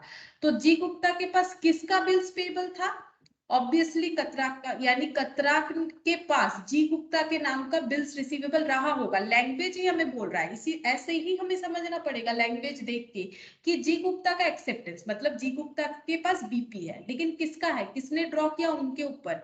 तो ये देखो 4000 का बीपी है, लेकिन किसने ड्रॉ किया, अब जो ड्रॉ करेगा उसी के पास बिल्स रिसीवेबल रहेगा, तो इन्होंने ही ड्रॉ किया होगा, तभी तो इन्होंने एंडोर्स कर दिया वो बिल को, किसको, एम मेहता को। एम मेहता को ये बिल दे दिया, मतलब वो बिल एम मेहता के पास था, ये वाला, मतलब लॉजिकली इंस्ट्रक्शन ये हुआ कि जब इन्होंने इसको एंडोर्स कर दिया था तब इन्होंने इनको बता दिया होगा कि गुप्ता आप एक काम करो, आप मेरे को ना देके एम मेहता को पेमेंट कर देना। लेकिन जब पेमेंट का टाइम आया तो जी गुप्ता जी ने पेमेंट नहीं किया होगा, तभी तो बोला गया डिसऑनर। तो डिसऑनर का जो न्यूज है वो कौन देगा, एम मेहता, क्योंकि एम मेहता फिर इनको इन्फॉर्म करेंगे थ्रू फोन हो, मेल हो, जो भी हो, ये इन्फॉर्म करेंगे, आपने जो बिल दिया था ना, उस बिल का 4000 मुझे नहीं मिला, आपका जो पार्टी था जी गुप्ता, उन्होंने तो मुझे पेमेंट नहीं किया, तो देखो मुझे तो मेरा पैसा चाहिए। आपने बोला था कि आपका ये बिल्स रिसीवेबल दे दिया था और बोला था कैंसिल, ठीक है, मतलब एक्चुअली इन्होंने क्या किया, अपना लाइबिलिटी रिलीज किया होगा, ऐसे ही तो इनको बिल्स रिसीवेबल नहीं दिया होगा, जरूर कतराक ने एम मेहता से कुछ परचेज किया था, तो पैसा देने के बदले बिल्स रिसीवेबल दे दिया, तो एम मेहता बोला ठीक है, लेकिन जब टाइम आया तो जी गुप्ता ने अपना प्रॉमिस नहीं रखा, डिसऑनर कर दिया बिल को, पेमेंट नहीं किया इनको, तो इन्होंने इनको इन्फॉर्म किया, लॉजिकली इन्होंने इनको इन्फॉर्म किया, नॉर्मल सा बात है कि आपने बोला था जी गुप्ता जी दे देंगे 4000, दिए तो नहीं, ठीक है। तब अब क्या हुआ, अब जैसे ही बिल डिसऑनर होता है, अब यहाँ पर एक नोटिंग चार्जेस बोला है, जैसे ही बिल डिसऑनर होता है, एक रूल्स है, लीगल एक रूल्स है, हमें उस बिल को लेके जाना पड़ेगा नोटरी पब्लिक के पास। नोटरी पब्लिक कहाँ मिलेंगे, कोर्ट में, कोर्ट के बाहर लॉयर जो होते हैं, जो बैठते हैं, ठीक है, वो होते हैं नोटरी पब्लिक, ठीक है, उनके पास जाके बोलना पड़ेगा कि ये देखिए बिल डिसऑनर हो गया, इसमें आप साइन कर दीजिए कि ये बिल डिसऑनर हुआ है, तो वो मतलब लीगल होता है कि अगर वो साइन कर दे कि हाँ नोटिंग मतलब हाँ मैंने नोट किया, मतलब प्रूव हो जाएगा, लीगली प्रूव हो जाएगा ये बिल डिसऑनर हुआ है, ताकि ये कोई दूसरा मतलब जो जिन्होंने सच में पेमेंट नहीं किया वो कोई चालबाजी ना कर पाए। तो नोटिंग करवाना पड़ता है। नोटिंग कहाँ जाके, नोटिंग मतलब नोटिस करवाना, ठीक है, नोट करवाना। तो नोट कौन करवाएगा, जिसके pass on that movement bill रहेगा, चाहे ड्रॉ इन्होंने तो किया नहीं था लेकिन इनके पास बिल घूम घूम के आ गया था, तो जिसके पास बिल रहेगा उनको ही नोट करवाना पड़ेगा, यही रूल्स है, जिसके pass on that movement bill रहेगा। तो बिल एम मेहता के पास था, तो इनको जाना पड़ेगा कोर्ट में, जो नोटरी पब्लिक होते हैं उनके पास, नोटिंग करवाया और उन्होंने इनसे 20 रुपए ले लिए, ठीक है, 20 रुपीज ले लिया, बट ये इन्होंने पेमेंट तो कर दिया, क्योंकि पेमेंट नहीं करेंगे तो नोटरी पब्लिक इनका काम नहीं करेंगे, तो इन्होंने 20 रुपया दे दिया। बट इन्होंने ये भी सोच लिया ये 20 रुपया मेरा तो मेरे लिए नहीं लगा, ये मुझे कतराक ने ऐसा एक बिल दिया जो डिसऑनर हुआ, उसकी वजह से मतलब खाली खाली मेरा 20 रुपए लग गया, ये तो हम कतराक से ही लेके मानेंगे, ठीक है, लॉजिकल बात है भाई, तुम्हारे लिए मेरा 20 रुपए फालतू का लग गया, हम तुमसे 20 रुपया लेंगे और 4000 भी लेंगे, ठीक है, 20 रुपया तो लेंगे और 4000 भी लेंगे।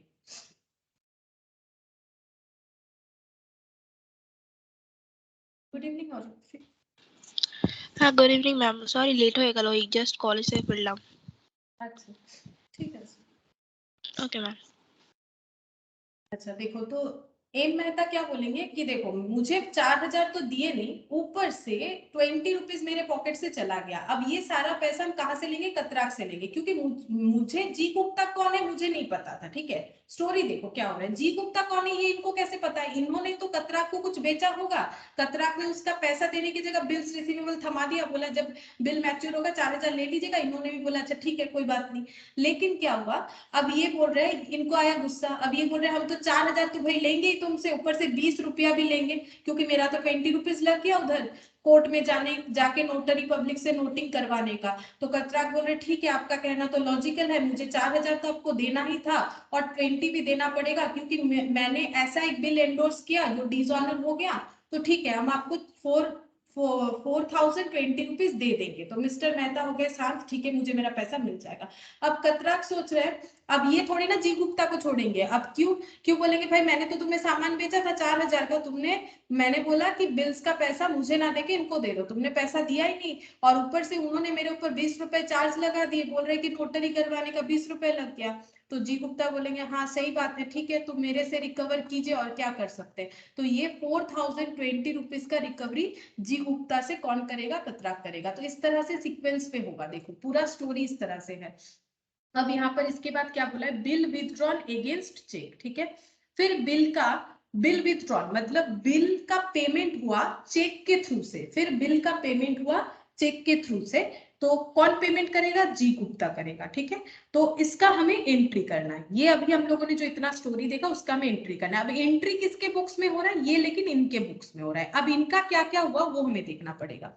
तो इनका एट लास्ट कंडीशन क्या हुआ, एट लास्ट कंडीशन ये हुआ कि कतराक ने ये डिसाइड किया कि हम 4020 रुपीज किसको दे देंगे, एम मेहता को दे देंगे, और ये कलेक्ट किससे करेंगे, जी गुप्ता से करेंगे, ठीक है।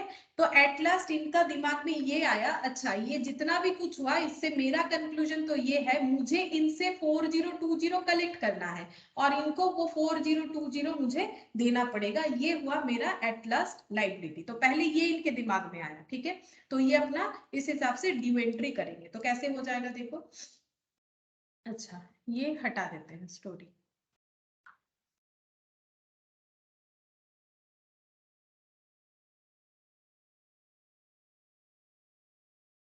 अच्छा ये देखो ये क्या लिखेंगे, ये अब लिखेंगे मुझे कलेक्ट करना है जी गुप्ता से, तो जी गुप्ता को डेबिट बनाएंगे, हम लोग ड्यू एंट्री कर रहे हैं, ठीक है, जी गुप्ता को डेबिट बना देंगे, जी गुप्ता से ले लेंगे, कतराक सोच रहे हैं जी गुप्ता से लेना है, कितना लेना है 4020, और वो किसको देना है, एम मेहता को देना है, क्योंकि अभी उन्होंने मुझे बताया कि ये डिसऑनर हो गया है और 4,000 के साथ साथ 20 रुपीज भी तुमसे कलेक्ट करेंगे, लेकिन 20 रुपीज का एक्चुअल मतलब दोषी कौन है? 20 रुपीज का जी गुप्ता, 4,000 का भी उन्हीं का है, ठीक है, उन्हीं का क्या धरा है, तो 4,020 रुपीज वो ले लेंगे जी गुप्ता से और एम मेहता को दे देंगे, ऐसा उन्होंने सोचा और ये एंट्री पास किया, मतलब इनको डेटर बना दिया, इनको क्रेडिटर बना दिया।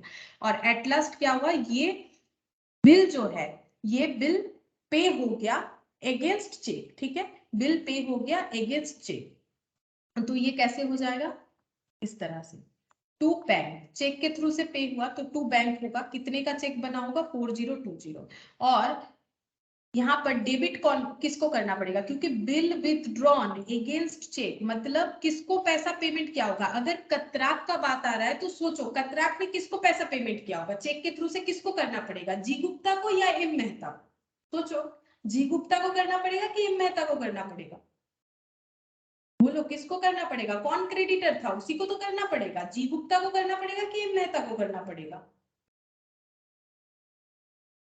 बोलो, एम मेहता को तो करना पड़ेगा, एम मेहता को करना पड़ेगा। एम मेहता डेबिट 4020, उन्होंने चेक के थ्रू से बिल का विथड्रॉन कर लिया, मतलब बोला बिल छोड़ो हम आपको पेमेंट कर देते हैं, बाद में ये रिकवर कर लेंगे, किससे? जी गुप्ता से। तो G Gupta debit to M Mehta, फिर एम मेहता का बिल विथड्रॉन करके उनको पेमेंट कर दिया, ठीक है, 4020। ये हो गया सेकेंड वाला केस। अब थर्ड वाला देखो क्या बोल रहा है, D Dalal retires a bill for 2,000 drawn on him by Katrak for 10 rupees discount. तो डी दलाल और कतराक है, ठीक है, तो डी दलाल ने रिटायर्स मतलब बिफोर मैच्योरिटी डेट अगर कोई पेमेंट कर देता है, इनके पास 2,000 का बिल्स था, तो इन अब ये दोनों का रिलेशन बता रहा है। अब किसने ड्रॉ किया था? ड्रॉन ऑन हिम बाय कतराक, तो कतराक के पास बिल्स रिसीवेबल था, इन्होंने बिल्स ड्रॉ किया तो इन्होंने एक्सेप्ट किया, इनके पास बीपी था।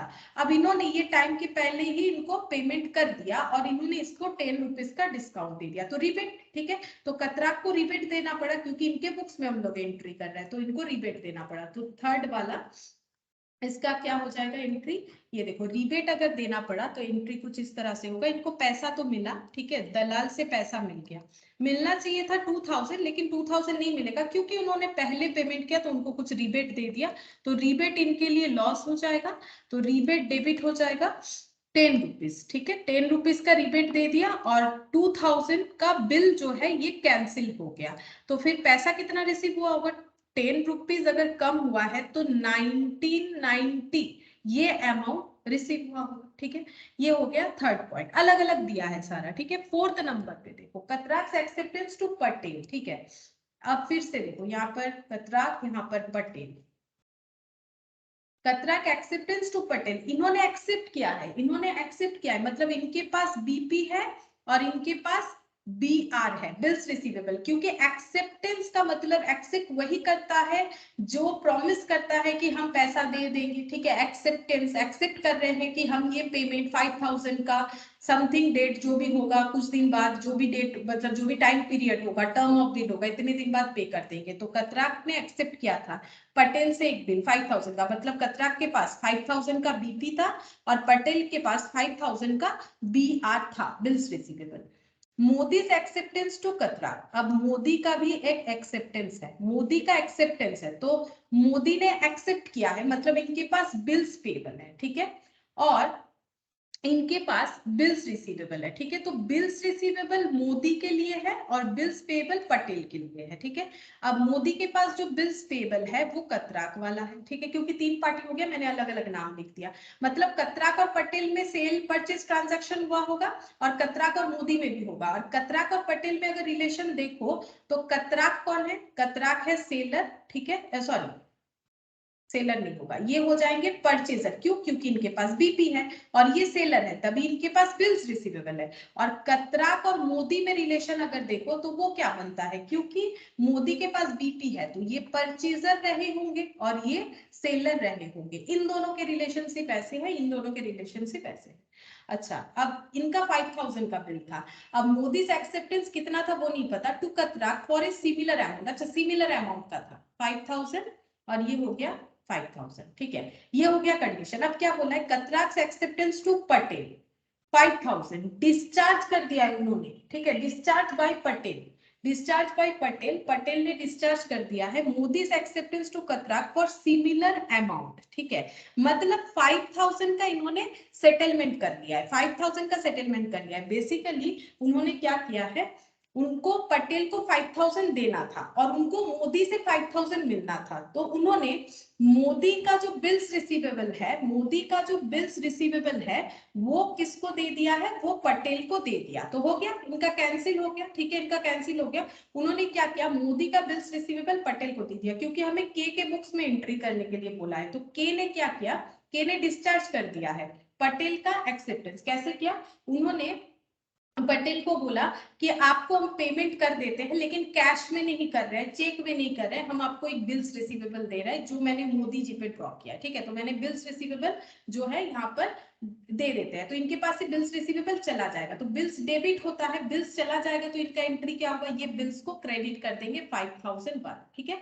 अच्छा, अब फिर पटेल को भी तो कुछ बोलना पड़ेगा, पटेल क्या बोलेगा, ठीक है, आपको मैंने क्रेडिटर बना रखा था, मैंने बोला था, सॉरी, आपको मैंने डेटर बना रखा था कि आपसे 5000 लेंगे, ठीक है, आपसे 5000 लेंगे, तो क्या हुआ, कोई बात नहीं, आपने कैश नहीं दिया, आपने बिल्स दे दिया, बिल्स मैच्योरिटी डेट पे मिल जाए तो मुझे कोई प्रॉब्लम नहीं है, तो हम आपको अपने बुक्स ऑफ अकाउंट से एज ए क्रेडिटर हटा देते हैं, ये पटेल बोल रहा है। तो यहाँ पर हमें तो के बुक्स में एंट्री करने बोला है, के लिए क्या कंडीशन हुआ, के लिए ये कंडीशन हुआ कि मेरा क्रेडिटर कैंसिल हुआ और मैंने अपने डेटर के थ्रू से क्रेडिटर को सेटल कर दिया, मैंने बिल्स रिसीवेबल जो मुझे मोदी से पैसा मिलने वाला था, मैंने सीधा सीधा मोदी को बता दिया कि आप पटेल को दे देना, ठीक है, तो मैंने मेरा बिल्स रिसीवेबल उठा के पटेल को दे दिया और इसके बदले पटेल ने मेरा बीपी जो है वो कैंसिल कर दिया, तो BP debit to bills receivable ये हो गया, ठीक है, मतलब बीपी और बिल्स रिसीवेबल में सेटअप करना, ठीक है,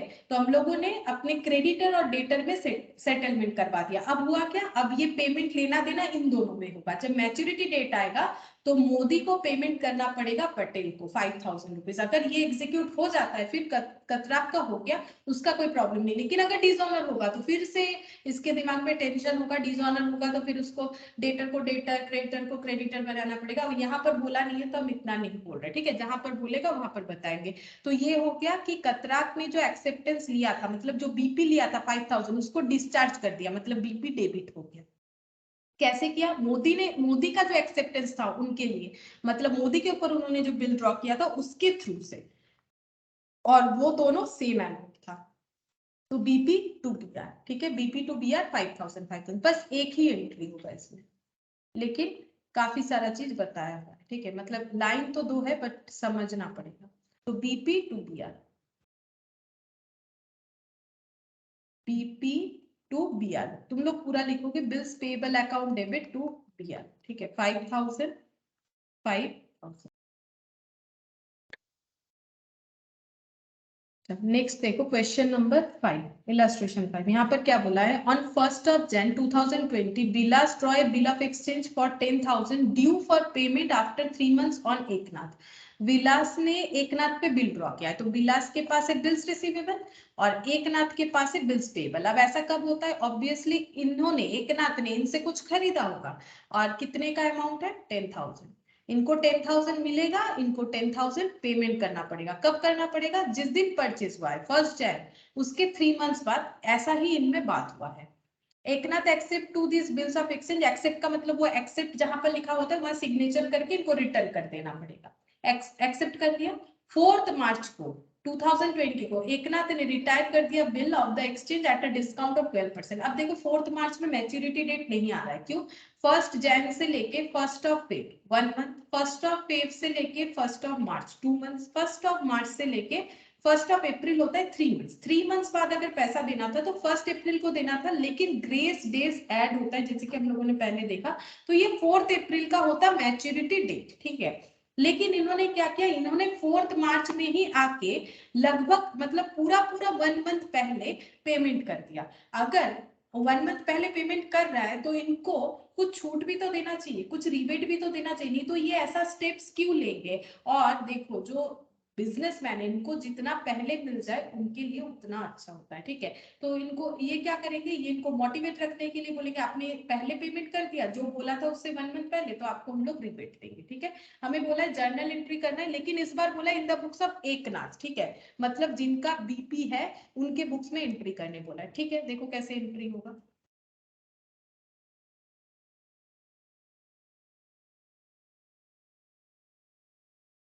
इलास्ट्रेशन 5, ठीक है। एकनाथ तुम लोग पूरा लिखोगे इन द बुक्स ऑफ एकनाथ बोल के, ठीक है। अच्छा ये देखो 1 Jan 2020, 1 Jan 2020 इन्होंने बिल एक्सेप्ट किया होगा, तो बिल एक्सेप्ट करने का एंट्री क्या होता है, बिल्स पेबल लाइबिलिटी होता है, लाइबिलिटी बढ़ गया, किन से एक्सेप्ट किया, विलास, कितने का, 10,000। नेक्स्ट क्या हुआ, इन्होंने 4 मार्च में पेमेंट कर दिया, 4 मार्च 2020 जो कि बिफोर द मैच्योरिटी डेट था, इन्होंने पेमेंट कर दिया। तो इन्होंने अगर पेमेंट किया तो इनके पास से पैसा तो जाएगा, क्योंकि इन्होंने जल्दी पेमेंट किया तो इनको रिबेट मिलेगा, तो रिबेट जो है वो मतलब क्या होता है, गेन होता है, तो ये इनके लिए गेन है, तो ये क्रेडिट हो जाएगा, ठीक है। और यहाँ पर बीपी जो है वो खत्म, लाइबिलिटी खत्म, ठीक है। जैसे क्रेडिटर को पेमेंट करते, क्रेडिटर डेबिट, तो क्रेडिटर को तो बीपी में हम लोगों ने असाइन करवा रखे, तो बीपी कैंसिल करेंगे, 10,000 वाला बीपी कैंसिल हो गया। और कितना रिबेट मिलेगा, 12%। अब ये अमाउंट कितना होगा, बिल अमाउंट इंटू 12%, ये करने से क्योंकि ये पर एनम है, तो 12% करने से जितना भी आता है, जितना भी आता है वो अमाउंट हो जाता है पूरे 12 मंथ्स का रिबेट। लेकिन हमें कितने मंथ का चाहिए, जितने दिन पहले किया है, ठीक है, 1 मंथ पहले, तो हमें 1 मंथ का रिबेट चाहिए, ठीक है। तो डिवाइडेड बाय 12 करने से हमें पर मंथ का मिल जाएगा, क्योंकि 10,000 इंटू 12% करने से रिबेट फॉर 1 ईयर मिलता है, क्योंकि 12% पर एनम है, तो 1 ईयर यानी 12 मंथ्स डिवाइडेड बाय 12 करते हैं ये वाला पोर्शन, तो ये हो जाता है फॉर 1 मंथ, तो 100 रुपीज हो जाएगा, ठीक है। यहाँ पर 1 मंथ का ही निकालना है, 100 रुपीज, तो 9900, ठीक है। माइनस करके देख लो, 9900 इतना रिबेट मिला, तो 10,000 की जगह उन्हें 9900 ही पेमेंट करना पड़ा, ठीक है। तो ये इनके लिए इतना गेन हो जाएगा। अब हमें इनके बुक्स में ही एंट्री करने बोला था, तो हम लोगों ने इनके बुक्स में ही कर दिया, ठीक है। अच्छा नेक्स्ट देखो, सेम क्वेश्चन ही है, सेम क्वेश्चन ही है, विलास और एकनाथ वाला, और यहाँ पर सेम क्वेश्चन, और बोला है कि विलास के बुक्स में एंट्री करो, ठीक है। तो हम यहाँ पर विलास बना लेते हैं, ठीक है। क्वेश्चन नंबर 6 बोल के दे दिया है, विलास के बुक्स में एंट्री करने बोला है, तो विलास के बुक्स में एंट्री क्या होगा, सबसे पहले इन्होंने बिल्स ड्रॉ किया होगा, तो सेम डेट देखो, इन्होंने जिस दिन बिल्स एक्सेप्ट किया इन्होंने उसी दिन ड्रॉ किया है, तो बिल्स रिसीवेबल एसेट है इनके लिए, bills receivable account debit to Eknath, 10,000 का बिल ड्रॉ किया। अब कितना तारीख को, 4 मार्च को आके एकनाथ ने बोला कि हम पैसा दे देंगे, ठीक है, तो बैंक अकाउंट डेबिट कर दिया इन्होंने। अब इन्होंने देखा कि मैच्योरिटी डेट तो आया नहीं था, तो रिबेट तो देना पड़ेगा, ठीक है, तो रिबेट इनके लिए लॉस हो जाएगा, इनको थोड़ा सा एडजस्ट करना पड़ेगा। रिबेट इन्होंने कितने का रिबेट दे दिया, 100, कैलकुलेशन तो सेम होगा, बार बार कैलकुलेशन हम लोग नहीं भी करेंगे तो भी चलेगा। इन्होंने 9900 एक्सेप्ट किया, 100 रुपीज का रिबेट दे दिया, और बिल्स रिसीवेबल इनका खत्म हो गया 10,000, ठीक है, 10,000 वाला बिल्स रिसीवेबल खत्म हो गया, ठीक है। तो ये इस तरह से हो जाएगा, सेम क्वेश्चन को अलग अलग दे दिया था, एक ही जगह पे दे सकता था कि इन the books of Vijay and Eknath, चलो कोई बात नहीं।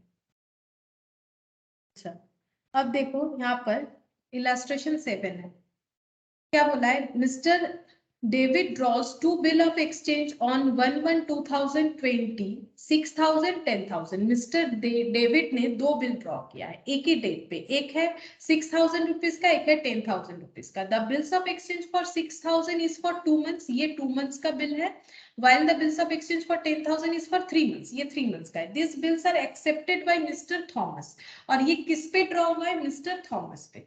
अच्छा, और 4 मार्च 2020 mister Thomas requested mister David to renew the first bill. अब कितने दिन के लिए था, फर्स्ट बिल 2 मंथ्स के लिए था, तो इसका मैच्योरिटी डेट कब था, 1 जन से 1 फेब, 1 फेब से 1 मार्च, तो 1 मार्च जो है वो मैच्योरिटी डेट था, मतलब ड्यू डेट था, और ग्रेस पीरियड ऐड करके ये हो जाता है हम लोगों का मैच्योरिटी डेट। तो इस दिन आके बोल रहे हैं कि देखो मुझे तो 6000 आपको पेमेंट करना था लेकिन हम नहीं कर पाएंगे, आप एक काम करो, आप इस बिल को रिन्यू करो, फिर से रिन्यू करो और इसके बदले हम इंटरेस्ट दे देते हैं, आप जितना बोलोगे। तो 18% पर एनम देना है for a period of 2 months. 2 months का ही क्यों देना है? क्योंकि नया जो बिल है, क्योंकि पेमेंट नहीं कर पा रहे, तो इस बिल को फर्दर 2 मंथ्स के लिए ड्रॉ करने के लिए बोला जा रहा है कि मुझे 2 मंथ्स का टाइम दीजिए ये पेमेंट करने के लिए। तो अब जो मिस्टर डेविड है वो थोड़ी ना ऐसे ही मानेंगे, वो तो इंटरेस्ट लेंगे। इंटरेस्ट कितना? 18% पर एनम। अगर ऐसे ही मान जाते हैं तो वो उनका जो है मतलब जैसा इनके अंदर एग्रीमेंट होगा, इंटरेस्ट लेना है नहीं लेना है ये तो दोनों क्या बात है, ठीक है। यहाँ पर क्वेश्चन में दिया है तो हम लोग बोलेंगे कि इंटरेस्ट ले रहे हैं ये पहले बिल पे रिन्यू करने के लिए। Mister David agrees to this proposal. Mister David बोले ठीक है कोई बात नहीं, अगर आप 18% इंटरेस्ट दोगे तो मुझे भी कोई प्रॉब्लम नहीं है। On 20th of March 2020, Mr. Thomas retires the acceptance for 10,000। और ये जो सेकंड वाला बिल था 3 मंथ्स वाला, तो ये कितने दिन का होगा? तो ये 1 मार्च से लेके आगे 1 अप्रैल तक होगा, ठीक है। ये 1 अप्रैल और 3 दिन ग्रेस लगा के 4 अप्रैल इसका मैच्योरिटी डेट होता। लेकिन इन्होंने 20th मार्च को ही क्या किया? retires acceptance for 10,000, the interest rebate that is discount being 100 rupees। बोल रहा है कि इन्होंने 4 अप्रैल के जगह 20th मार्च को ये सेकेंड बिल का पेमेंट कर दिया और इसलिए डेविड ने इनको 100 रुपीज का डिस्काउंट दिया before the due date of the renewal of bill. वो तो पता ही चल रहा है, ठीक है। ओ अच्छा नहीं ये वाला ये अच्छा, before the due date of the renewal of bill, renewed bill. अच्छा जो बिल रिन्यू हुआ था उसका ड्यू डेट आने के पहले mister Thomas becomes insolvent. Mister Thomas हो गए इंसॉल्वेंट एंड ओनली 50 पैसा इन rupee could be recovered from his estate. तो देखो पहले 2 बिल ड्रॉ हुआ था 6000 का 10,000 का। जब 6000 का बिल का पेमेंट का बारी आया सेकेंड 2 मंथ्स बाद, तो मिस्टर थॉमस ने बोला कि हम अभी नहीं कर सकते, मेरा बिल रिन्यू कर दीजिए 18% इंटरेस्ट के साथ। डेविड मान गए और उनपे नया बिल ड्रॉ किया। सेकेंड बिल तो उन्होंने टाइम के पहले पेमेंट कर दिया तो उन्होंने उनको रिबेट भी दिया। अब जो रिन्यूड बिल था मतलब फर्स्ट बिल जो रिन्यू हुआ था विथ इंटरेस्ट के साथ, वो बिल का क्या होगा? वो बिल का पैसा ये नहीं दे पाएंगे क्योंकि ये हो चुके हैं इंसॉल्वेंट। और इंसॉल्वेंट कैसे हुए हैं कि अगर 50 पैसा इन रुपीज का मतलब है अगर इनसे किसी को 1 रुपीज मिलेगा तो वो इनको 50 पैसा ही दे सकते हैं, मतलब 50% पे कर पाएंगे 50% नहीं कर पाएंगे। इस तरह से इंसॉल्वेंट हुए, ठीक है।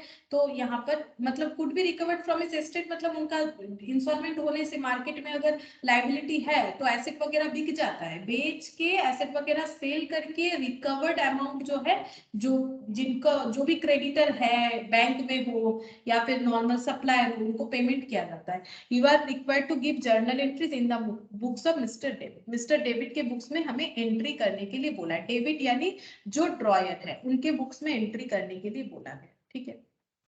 देखो कैसे होगा।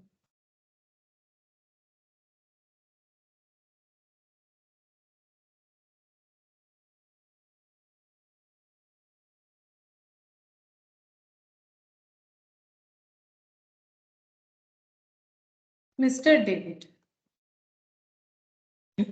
तो 1 Jain 2020 bills receivable account debit. अच्छा 2 बिल है तो हम लोग इसको ऐसे लिखेंगे। अलग अलग क्यों लिखेंगे? क्योंकि दोनों का जो है अलग अलग मैच्योरिटी डेट पे कंडीशंस जो है अलग हुआ है। एक बिल का रिन्यू हुआ फिर वो पर्सन ही इंसॉल्वेंट हो गया, दूसरे बिल का जो है रिबेट हुआ, तो इसीलिए बिल्स रिसीवेबल 1 और बिल्स रिसीवेबल 2 ऐसे करके हम लोग नाम दे सकते हैं ताकि हमें अच्छे से समझ में आए। तो एक है 6000 का बिल, एक था 10,000 का बिल। किस पे ड्रॉ हुआ था? To mister Thomas. टोटल 16,000 ये बिल ड्रॉ हो गया। अच्छा अब पहला ट्रांजैक्शन 1 मार्च को हम लोग करेंगे। 4 मार्च में आके इन्होंने बोला कि मेरा पुराना बिल नंबर 1 इसे कैंसिल कर दो, ठीक है। बिल नंबर 1 इसे कैंसिल कर दो और मेरे से बिल का क्या करो, मेरे से 18% इंटरेस्ट ऐड करके नया बिल रिन्यू कर दो। तो पहले ओल्ड बिल कैंसिल हो जाएगा। ओल्ड बिल कैंसिल होने का एंट्री इस तरह से होगा, just opposite entry to BR bills receivable खत्म। कौन सा वाला? 6000 वाला। तो उतने अमाउंट से थॉमस को भी हम लोग क्या करेंगे? डेबिट, ठीक है, थॉमस को भी हम लोग कर देंगे उतने अमाउंट से डेबिट। ये कैंसिल एंट्री, अगर बिल रेज का एंट्री बीआर टू थॉमस, तो कैंसिल का entry Thomas to BR. Cancel क्यों होगा? क्योंकि ये और नहीं रहेगा कंडीशन, जिस कंडीशन पे ये बिल बना था ये नहीं रहेगा, नया कंडीशन अराइज होगा। तो उसी दिन पे नया कंडीशन क्या है, 18% इंटरेस्ट के साथ नया बिल इनको एक्सेप्ट करना पड़ेगा। तो इन्होंने फिर से बिल्स ड्रॉ कर दिया। ये हम लिख देते हैं थर्ड बिल। थर्ड बिल मतलब फर्स्ट बिल का रिन्यूड बिल, जिसको हम BR3 दे देते हैं। BR फिर से रेज किए, ठीक है, टू इंटरेस्ट, इंटरेस्ट भी लिए, और टू मिस्टर थॉमस। ठीक है, ये देखो मिस्टर थॉमस पे बिल ड्रॉ करने का entry BR to mister Thomas, तो वही कर रहे हैं, लेकिन इस बार इंटरेस्ट का अमाउंट भी तो देंगे, इंटरेस्ट का अमाउंट भी देंगे। तो थॉमस 6000 से तो सेल परचेज हुआ था, तो वो टू मिस्टर थॉमस बोल के आएगा। और जो 18% वाला है वो तो इंटरेस्ट के लिए ले रहे हैं क्योंकि उन्होंने डीले किया है।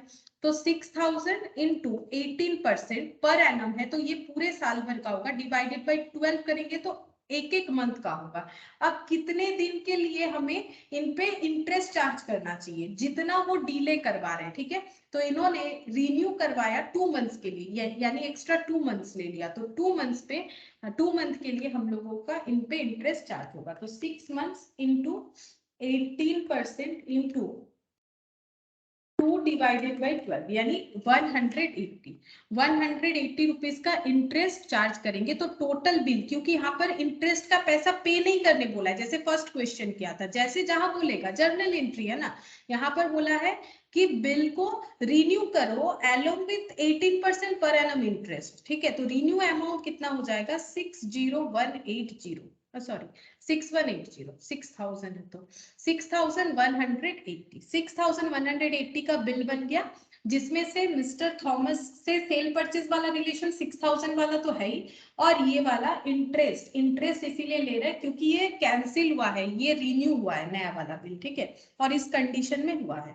अच्छा, फिर 20 मार्च को इन्होंने क्या किया, सेकेंड बिल का पेमेंट कर दिया, और इनको डिस्काउंट मिला 100 रुपीज, क्योंकि मैच्योरिटी डेट के पहले कर दिया, तो पेमेंट मिला होगा इनको, बैंक अकाउंट डेबिट, ठीक है, और इनको रिबेट देना पड़ा, रिबेट इनके लिए डेबिट हो जाएगा। कितने का रिबेट दिया इन्होंने, 100 रुपीज का। सेकेंड बिल कितने का था, 10,000, second bill cancel, 2 bills receivable, second bill cancel हो गया 10,000 वाला। और कैसे कैंसिल हुआ, पेमेंट मिलके, जैसे देखो ये भी कैंसिल हुआ, लेकिन फिर से थॉमस को डेटर बनाना पड़ा। क्यों डेटर बनाना पड़ा, क्योंकि उन्होंने पेमेंट नहीं किया, तो इनको डेबिट बुक करना पड़ेगा ना, क्योंकि जब इनको सेल किए थे थॉमस को, तब पहला एंट्री क्या हुआ था, तब एंट्री हुआ था थॉमस टू सेल्स, फिर जब बिल्स ड्रॉ हुआ बिल्स टू थॉमस, ठीक है। अब इससे क्या होता है, थॉमस कैंसिल, मतलब हम लोग डेटर का नाम हटा देते हैं, पूरे सेल को बिल्स के थ्रू से दिखाते हैं। लेकिन अगर बिल्स ही मतलब बिल से डिसऑनर हो जाता है, या फिर जो बिल पेमेंट करेगा वही बोल रहा है कि हम अभी नहीं पे कर पाएंगे, तो फिर से डेटर बनाना पड़ेगा, उनको।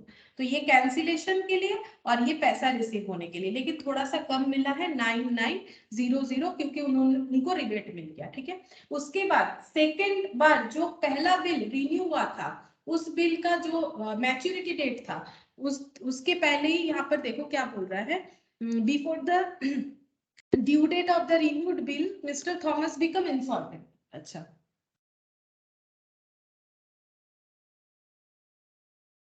$50 in rupee could be recovered from his estate.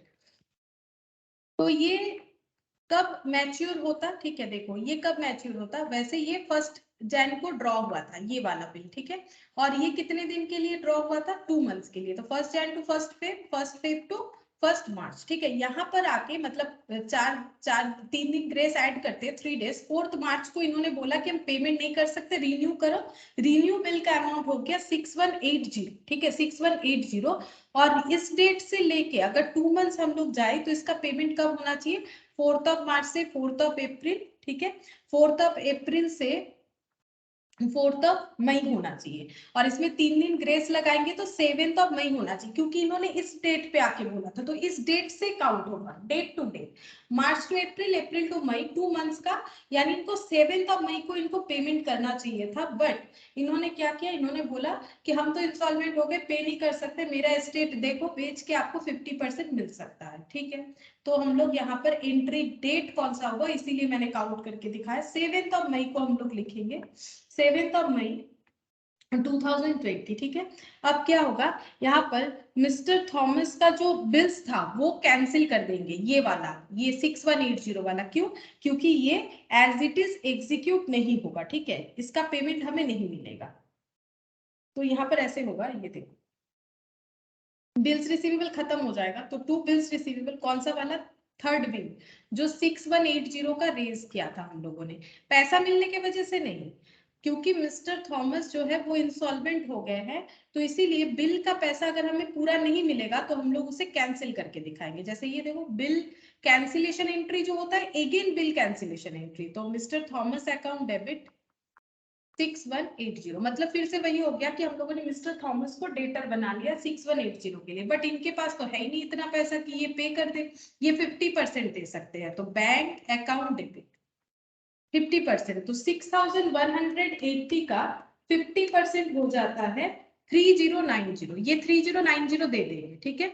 बाकी नहीं दे पाएंगे, जो नहीं दे पाएंगे उसको हम लोग क्या बोलेंगे, बैड डेब्ट, क्योंकि डेटर था, बैड डेब्ट हो गया, बैड डेब्ट डेबिट 3090, 50% दिया, 50 नहीं दिया, और मिस्टर थॉमस को अपने बुक से हटा देंगे, मतलब हमारा डेटर खत्म, 6180 वाला खत्म, लेकिन 3090 मिला, 3090 नहीं मिला, जो नहीं मिला उसे बैड डेब्ट बुक करेंगे, क्योंकि डेटर था, ठीक है, जो नहीं मिला उसे बैड डेब्ट बुक करेंगे। तो जब भी बिल रिन्यू होगा पहले कैंसिलेशन एंट्री करना चाहिए, ठीक है, जब भी बिल डिसऑनर होगा तब भी, ये तो बेसिकली डिसऑनर हुआ ना ड्यू टू बैंक्रप्सी, तो यहाँ पर क्या हो जाएगा, यहाँ पर भी हमें कैंसिलेशन एंट्री देना पड़ेगा। तो कैंसिलेशन एंट्री हमें हमेशा देना है तब जब बिल का जो कंडीशन है वो फुलफिल नहीं हो रहा है, जैसे 1000 रुपीज 3 मंथ्स बाद पे करना है, अगर वो नहीं पे हो रहा है, उसका कुछ अलग कंडीशन हो रहा है, जैसे मान लो 1000 में से 800 पे हो रहा है, 200 का फिर से बिल रिन्यू हो रहा है, जो हम लोग फर्स्ट क्वेश्चन देखे थे, तो भी हमें बिल कैंसिल करना पड़ेगा।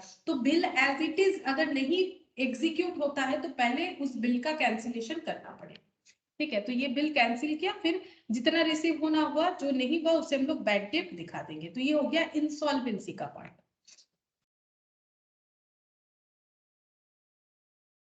अच्छा, अब देखो क्वेश्चन नंबर 8, ठीक है, यहाँ पर क्या बोला है, रीता ओड 1 लाख टू श्रीमन, ठीक है, श्रीमन, ठीक है, on 1 October 2019 Rita accepted A bill drawn by Sriman for the amount at 3 months. Sriman got the bill discounted with his bank for 99,000, ठीक है। रीता ने क्या किया था, रीता ने मतलब उधार लिया था, किससे, इनसे, श्रीमन से, ठीक है। 1 अक्टूबर को रीता ने एक्सेप्ट किया उसके लिए बिल, मतलब इन्होंने उधार दिया और बोला बिल एक्सेप्ट, हम आप पे बिल ड्रॉ करेंगे, तो रीता ने बोला ठीक है हम एक्सेप्ट करते हैं, आप में हम पे बिल ड्रॉ कीजिए। 1 अक्टूबर 2019 को बिल ड्रॉ किया, कितने के लिए, इसी अमाउंट के लिए, फॉर द अमाउंट यानी 1 लाख के लिए फॉर 3 मंथ्स, मतलब रीता को 3 मंथ्स बाद 1 लाख इनको पे करना है, और इन्होंने ये बिल लेके बैंक के पास चले गए और बैंक से डिस्काउंट करवा लिया, उनको पैसे का जरूरत होगा, तो बैंक वालों ने क्या किया, अपना डिस्काउंट काट लिया, 1 लाख की जगह 99,000 दिया, यानी बाकी अमाउंट जो है वो डिस्काउंट के हिसाब से काट लिया। On 3 October 2019 before the due date, due date कब होगा, अगर 1 अक्टूबर को बिल ड्रॉ हुआ है वो भी 3 मंथ्स के लिए, तो 1 October to 1 November, 1 November to 1 December, 1 December to 1 Jan, यानी 3 डेज ऐड करने के बाद 4 जैन ड्यू डेट होगा, तो इन्होंने 3 अक्टूबर को, इसीलिए बोला है before due date, Rita approach Shriman for renewal of the bill, बोल रहे कि बिल को रिन्यू करो, मतलब ओल्ड बिल कैंसिल, जैसे ही रिन्यू बोला तो ओल्ड बिल कैंसिल होगा।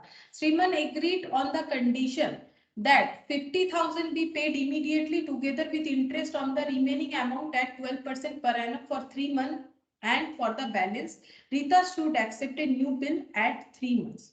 तो इन्होंने बोला ठीक है हम एग्री कर लेते हैं कि हम बिल रिन्यू कर देंगे, लेकिन मेरा भी कंडीशन है, मेरा कंडीशन क्या है कि मुझे 50,000 इमीडिएटली कैश में दे दो together with interest on remaining amount, और जो जितना अमाउंट नहीं दे रहे हो, कितना नहीं, 1 लाख का बिल है, 1 लाख का बिल है, 50,000 कैश मांग रहे हैं, 50,000 कैश मांग रहे हैं, लेकिन इस कैश के साथ कुछ और पे करना है। क्या पे करना है? जो अमाउंट नहीं दे रहे हो, ये वो भी 50,000 है, उस पे 12% रेट पे 3 मंथ्स का जितना इंटरेस्ट होगा on the remaining amount at 12% per annum for 3 months, इस पे जो इंटरेस्ट होगा वो इस पे इंक्लूड करके मुझे कैश पेमेंट करो, ठीक है। और यहाँ पर रीता ने वो बात एक्सेप्ट कर लिया और नया बिल जो है वो 3 मंथ्स के लिए रिन्यू करवाया, ठीक है। This agreement were carried out, ये बात इन्होंने जो भी बोला ये इसका एग्रीमेंट इन्होंने बना लिया, but afterward Rita become insolvent, लेकिन रीता इंसॉल्वेंट हो चुकी है, 40% इनके एस्टेट से हमें रियलाइज हो सकता है। तो बोला है कि यहाँ पर पास journal entries in the books of श्रीमान, ठीक है, तो इनके बुक्स में एंट्री करना पड़ेगा, श्रीमान के बुक्स में।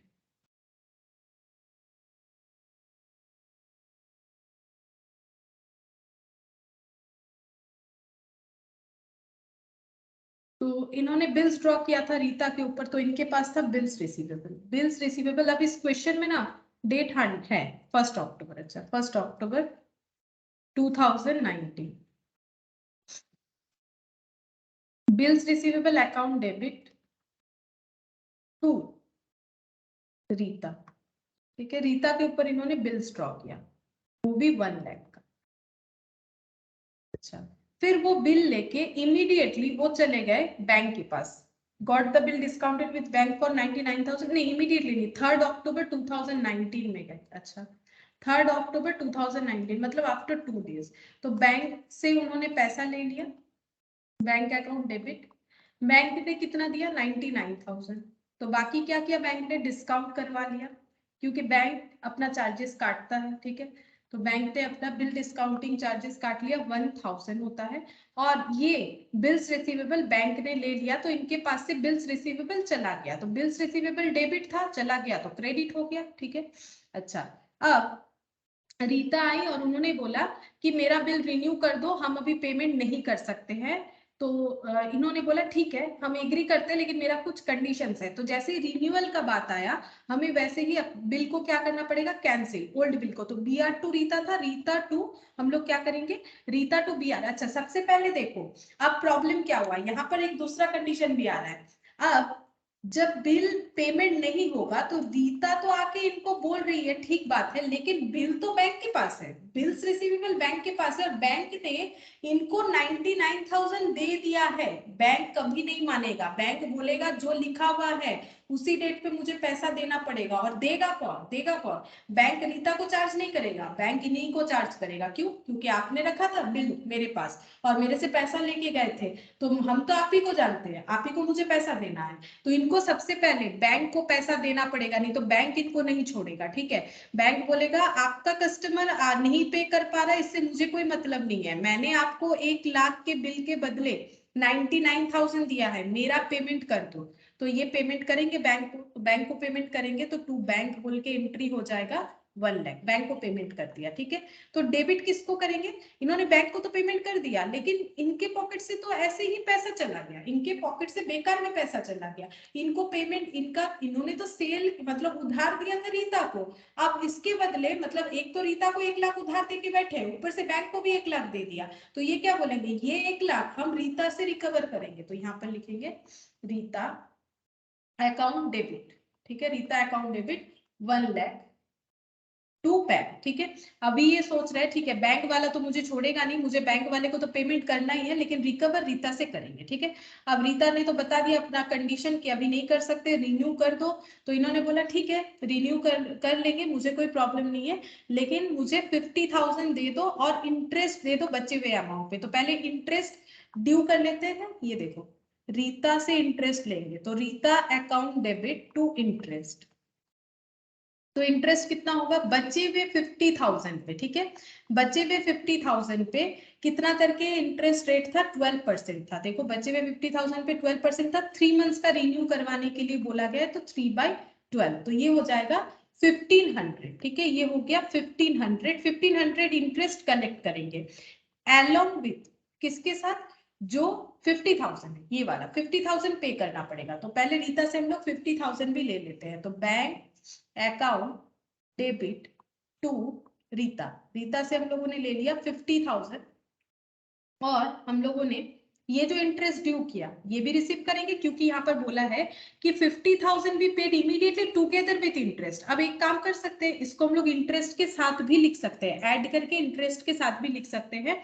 बैंक टू रीता बोल के एक साथ 51,500, या फिर ऐसे लिख सकते हैं, फिर से वो सेम एंट्री होगा एक्चुअली, ठीक है, बैंक टू रीता बोल के सेम एंट्री हो जाएगा ना, तो दो बार नहीं लिख के हम लोग ऐसे लिख सकते हैं। 50,000 तो लेंगे ही, और ये जो इंटरेस्ट ड्यू हुआ कैलकुलेट करके देखा, ये भी मतलब ओवरऑल 51,500 का कलेक्शन कर लेंगे, ठीक है। और बाकी बचे हुए बिल, बचे हुए जो अमाउंट है यानी 50,000, उस पे नया बिल ड्रॉ करेंगे। तो नया बिल हो जाएगा bills receivable account debit to Rita. Rita पे फिर से नया बिल ड्रॉ हो गया, और उसका अमाउंट क्या है, उसका अमाउंट है 50,000, क्योंकि बैलेंस अमाउंट पे ही बिल ड्रॉ होगा नेक्स्ट 3 मंथ्स के लिए, ठीक है। अब क्या हुआ, उसके अंदर ये हो चुकी है इंसॉल्वेंट, और ये 40% ही पे कर सकती है, उससे ज्यादा नहीं। तो अगर ये इंसॉल्वेंट हो चुकी है तो इनका बिल का एग्जीक्यूशन एज इट इज नहीं होगा, जैसे होना चाहिए, तो रिवर्स एंट्री देंगे। तो जैसे बिल ड्रॉ किया वैसे बिल को कैंसिल भी करो, तो Rita to B R, Rita to B R हो जाएगा 50,000, ठीक है, ये हो गया रीता टू बी आर। अब पे जो भी पैसा मिल रहा है वो ले लेंगे। पैसा कितना मिल रहा है देखो यहाँ पर लिख देते हैं, बैंक अकाउंट डेबिट मिलना चाहिए था 50,000, ठीक है, 50,000 मिलना चाहिए था।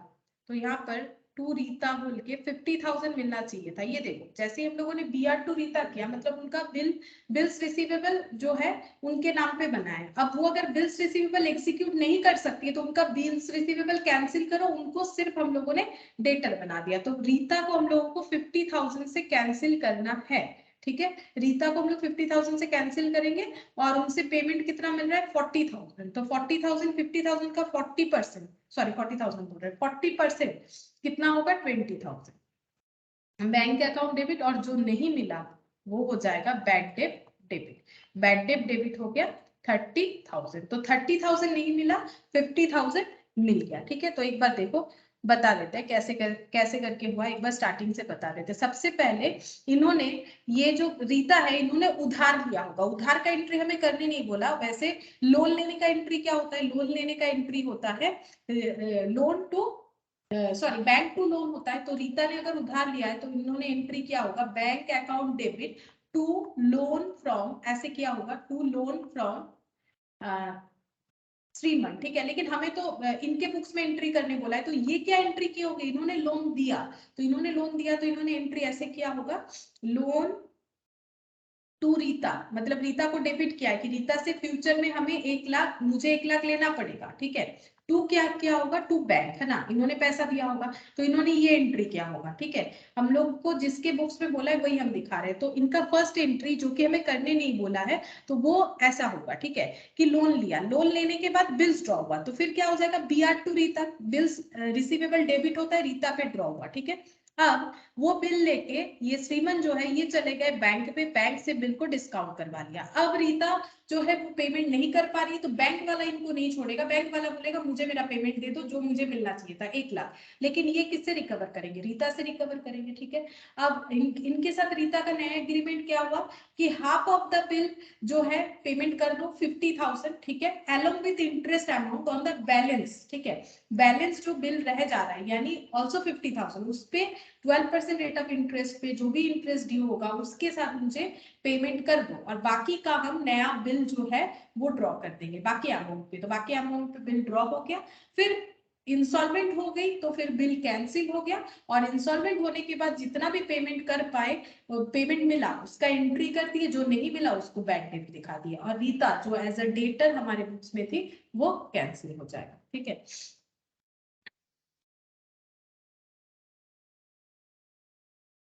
ये है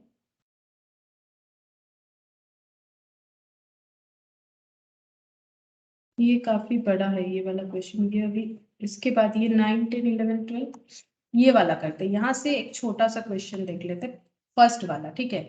यहाँ पर क्या बोला है देखो ये वाला, उसके बाद हम लोगों ने यहाँ पर कहाँ तक किया है, ये वाला क्वेश्चन 8 था, 8th नंबर, 9, 10, 11, 12 ये एक ही तरह का है, एकोमोडेशन बिल का है, ठीक है, ट्रेडिंग बिल का नहीं है, वो हम लोग एक साथ करेंगे, ठीक है। इसके बीच में यहाँ पर हमें एक क्वेश्चन दिखेगा, ये देखो, ऑन, ये छोटा सा क्वेश्चन है, ये कर सकते हैं। On 1 April 2020 A sell goods for 10,000 to B and draw a bill at 3 months for the amount, B accept it and return it to A. On 1 March, B retires his acceptance under rebate of 12%. Record the transaction in the journal of B. B के books में entry करने के लिए बोला है, ठीक है, तो B के बुक्स में एंट्री कर लेते हैं। B, तो B ने परचेस किया है 1 Jan 2020, B ने परचेस किया है, कितना परचेस किया होगा, क्योंकि A ने सेल किया है तो B ने परचेस किया, सिंपल परचेस का एंट्री, क्रेडिट परचेस का एंट्री, परचेस टू A 10,000। अच्छा, फिर बिल्स एक्सेप्ट किया है, तो बिल एक्सेप्ट करना है, क्योंकि इन्होंने परचेस किया तो इनके पास बीपी आएगा, तो ए अकाउंट डेबिट हो जाएगा, क्योंकि बिल्स ड्रॉ करने से debtor creditor relationship bills receivable payable में ट्रांसफर हो जाता है, ठीक है। तो ये हो गया ए टू बीपी, ठीक है, मतलब हम लोगों ने परचेस किया है, हमारे ऊपर बिल्स रेज किया गया है, ठीक है। अच्छा, 3 months का था, इन्होंने एक्सेप्ट भी किया, रिटर्न भी कर दिया, 1 March को ये आ गए और इन्होंने अपना बिल जो है वो पेमेंट कर दिया 1 March को, ठीक है, 1 March 2020 को। लेकिन ये जो है अर्ली हो गया, क्योंकि इनका बिल था 3 months का, तो Jan to Feb 1, Feb to March 2, March to April, 4 April को मैच्योर होना चाहिए था, 4 April को मैच्योरिटी डेट था, जबकि ये 1 March को ही आगे पेमेंट करने के लिए, तो इन्होंने कितने दिन पहले पेमेंट कर दिया, इन्होंने 1 month पहले पेमेंट कर दिया, 12% बेसिस पे इनको रिबेट मिलना चाहिए, तो क्या एंट्री हो जाएगा, इन्होंने अपना पेमेंट किया तो टू बैंक, ठीक है, और इनका बीपी कैंसिल हो गया, तो बीपी कितने का था 10,000 का ही कैंसिल हुआ, लेकिन पेमेंट कितना करना पड़ा, पूरा 10,000 नहीं, क्यों, क्योंकि इन्होंने डिस्काउंट लिया, रिबेट लिया, ठीक है, रिबेट मिला, क्यों मिला, क्योंकि इन्होंने 1 month पहले ही पेमेंट कर दिया, तो 10,000 इंटू 12% इंटू 1/12, तो ये हो जाएगा 100 रुपीज, 100 रुपीज का रिबेट मिला, यानी 9900 का इनको पेमेंट करना पड़ा, ठीक है। ये था in the books of B, journalise in the books of B बोला था। अच्छा,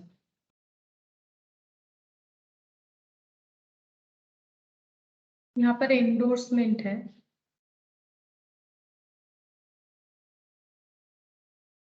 ये वाला देख सकते हैं, journalise the following in the books of Don, Bob informs Don that Ray's accepted. अच्छा नहीं, ये इतना आसानी से नहीं होगा, मतलब थोड़ा सा इसमें ज्यादा डिस्कशन करना पड़ेगा, ठीक है, कोई बात नहीं, हम लोग प्रैक्टिकल क्वेश्चन से 1 कर लिए, तो प्रैक्टिकल क्वेश्चन से हम लोग का 2, 3 बाकी है, और इधर हम लोग का 8 हो गया है, तो 9, 10, 11, 12 ये एकोमोडेशन बिल का, ये एज इट इज ही है, ऐसा क्वेश्चन हम लोगों ने किया है, ये प्रैक्टिकल में जो दो क्वेश्चन दिख रहा है ऐसा अभी हम लोगों ने किया भी है क्लास में, तुम लोग चाहो तो खुद से एक बार करके देख सकते हो एज अ होमवर्क, ठीक है, तो तुम लोग को भी समझ में आएगा किस तरह से करना है, क्योंकि इसमें एकोमोडेशन बिल दिया नहीं है, 2 तो मैंने पढ़ा नहीं, 3 में तो एकोमोडेशन मुझे नहीं दिख रहा है, तो ये तुम लोग एक बार खुद से करके देख सकते हो, ठीक है। तो ये 4 और यहाँ पर 2 क्वेश्चन, तो ये हम लोग नेक्स्ट क्लास में करेंगे, पहले एकोमोडेशन बिल पढ़ लेंगे, उसके बाद ये क्वेश्चन देन ये क्वेश्चंस करेंगे, ठीक है, फिर आज इतना ही करते हैं।